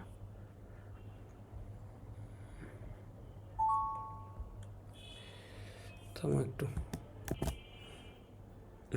তো আমরা একটু আগে যে সূত্রটা দেখলাম সেই সূত্রটাই বসাবো।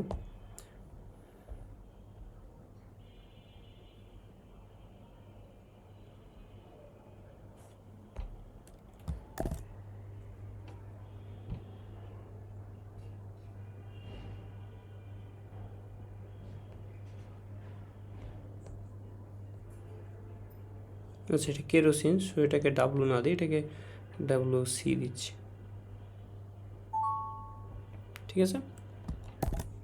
আচ্ছা, এই জায়গাটা যদি আমরা ভ্যালুগুলো দেখি, কী কী ভ্যালু দেওয়া আছে সবগুলো যদি বসানোর চেষ্টা করি, দেখো তোমাকে এখানে ভি দেওয়া আছে। দেখো কেরোসিন তেলের মধ্যে এটা হচ্ছে ভি, এটা, তাহলে এই জিনিসটা হচ্ছে আমার ভি, তাহলে আমাকে ভি দেওয়া আছে। তারপরে আমার তেলের ঘনত্ব দেওয়া আছে, লোহা।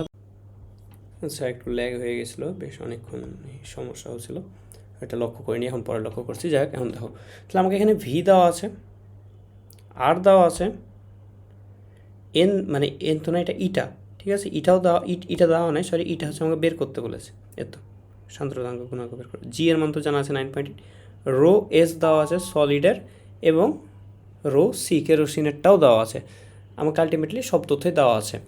এখন সেগুলোর উপর ভিত্তি করে আমাকে এই মানটা বের করতে হবে। তো এখন এটা কী করব, আমার এখন কারেন্টলি পিসি অনেক ল্যাগ করছে, কারণ আমি বুঝতে পারছি না। যাই হোক, আনফর্চুনেটলি। সো আমার এখানে সলভ কি আছে, এগুলো তো সব ভ্যালু সলভ এখানে লিখে দেওয়া নাই, জাস্ট এগুলো আচ্ছা, আই হোপ আপনি বিশ্বাস করি তুমি এটা সলভ করতে পারবে, কারণ আমার এখন পিসি প্রচুর ল্যাগ করছে। জানি না, অনেকক্ষণ ধরে অন রেখেছি, তো অন্য কাজ করছিলাম, যার কারণে গরম হয়ে গেছে। তো যাক, এখন ওই জন্য ল্যাগের কারণে আমি এখানে কাজ করতে পারতেছি না, অনেক ল্যাগই হচ্ছে।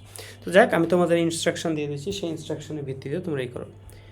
তোমার বেগ দেওয়া আছে, রেডিয়াস দেওয়া আছে, মিলিমিটারকে সব মিটারে করা লাগবে, 2টা রো দেওয়া আছে, তোমার ইটা চেয়েছে, তাহলে একদিকে ইটা নিয়ে যে ভিটা নিচে এসে ভাগ করে সবগুলো এখানে মান বসে, তুমি যেটা পাবা সেটাই ইটার মান। এটা ঘ নাম্বার আমাকে যেটা বলছে, গাণিতিকভাবে বিশ্লেষণের সাহায্যে দেখা যায় লোহার বলটি পানির ভিতরে দিয়ে পড়লে এর অন্তিবেগ বৃদ্ধি পায়। দেখা যাক কীভাবে হবে, খুব ইজি।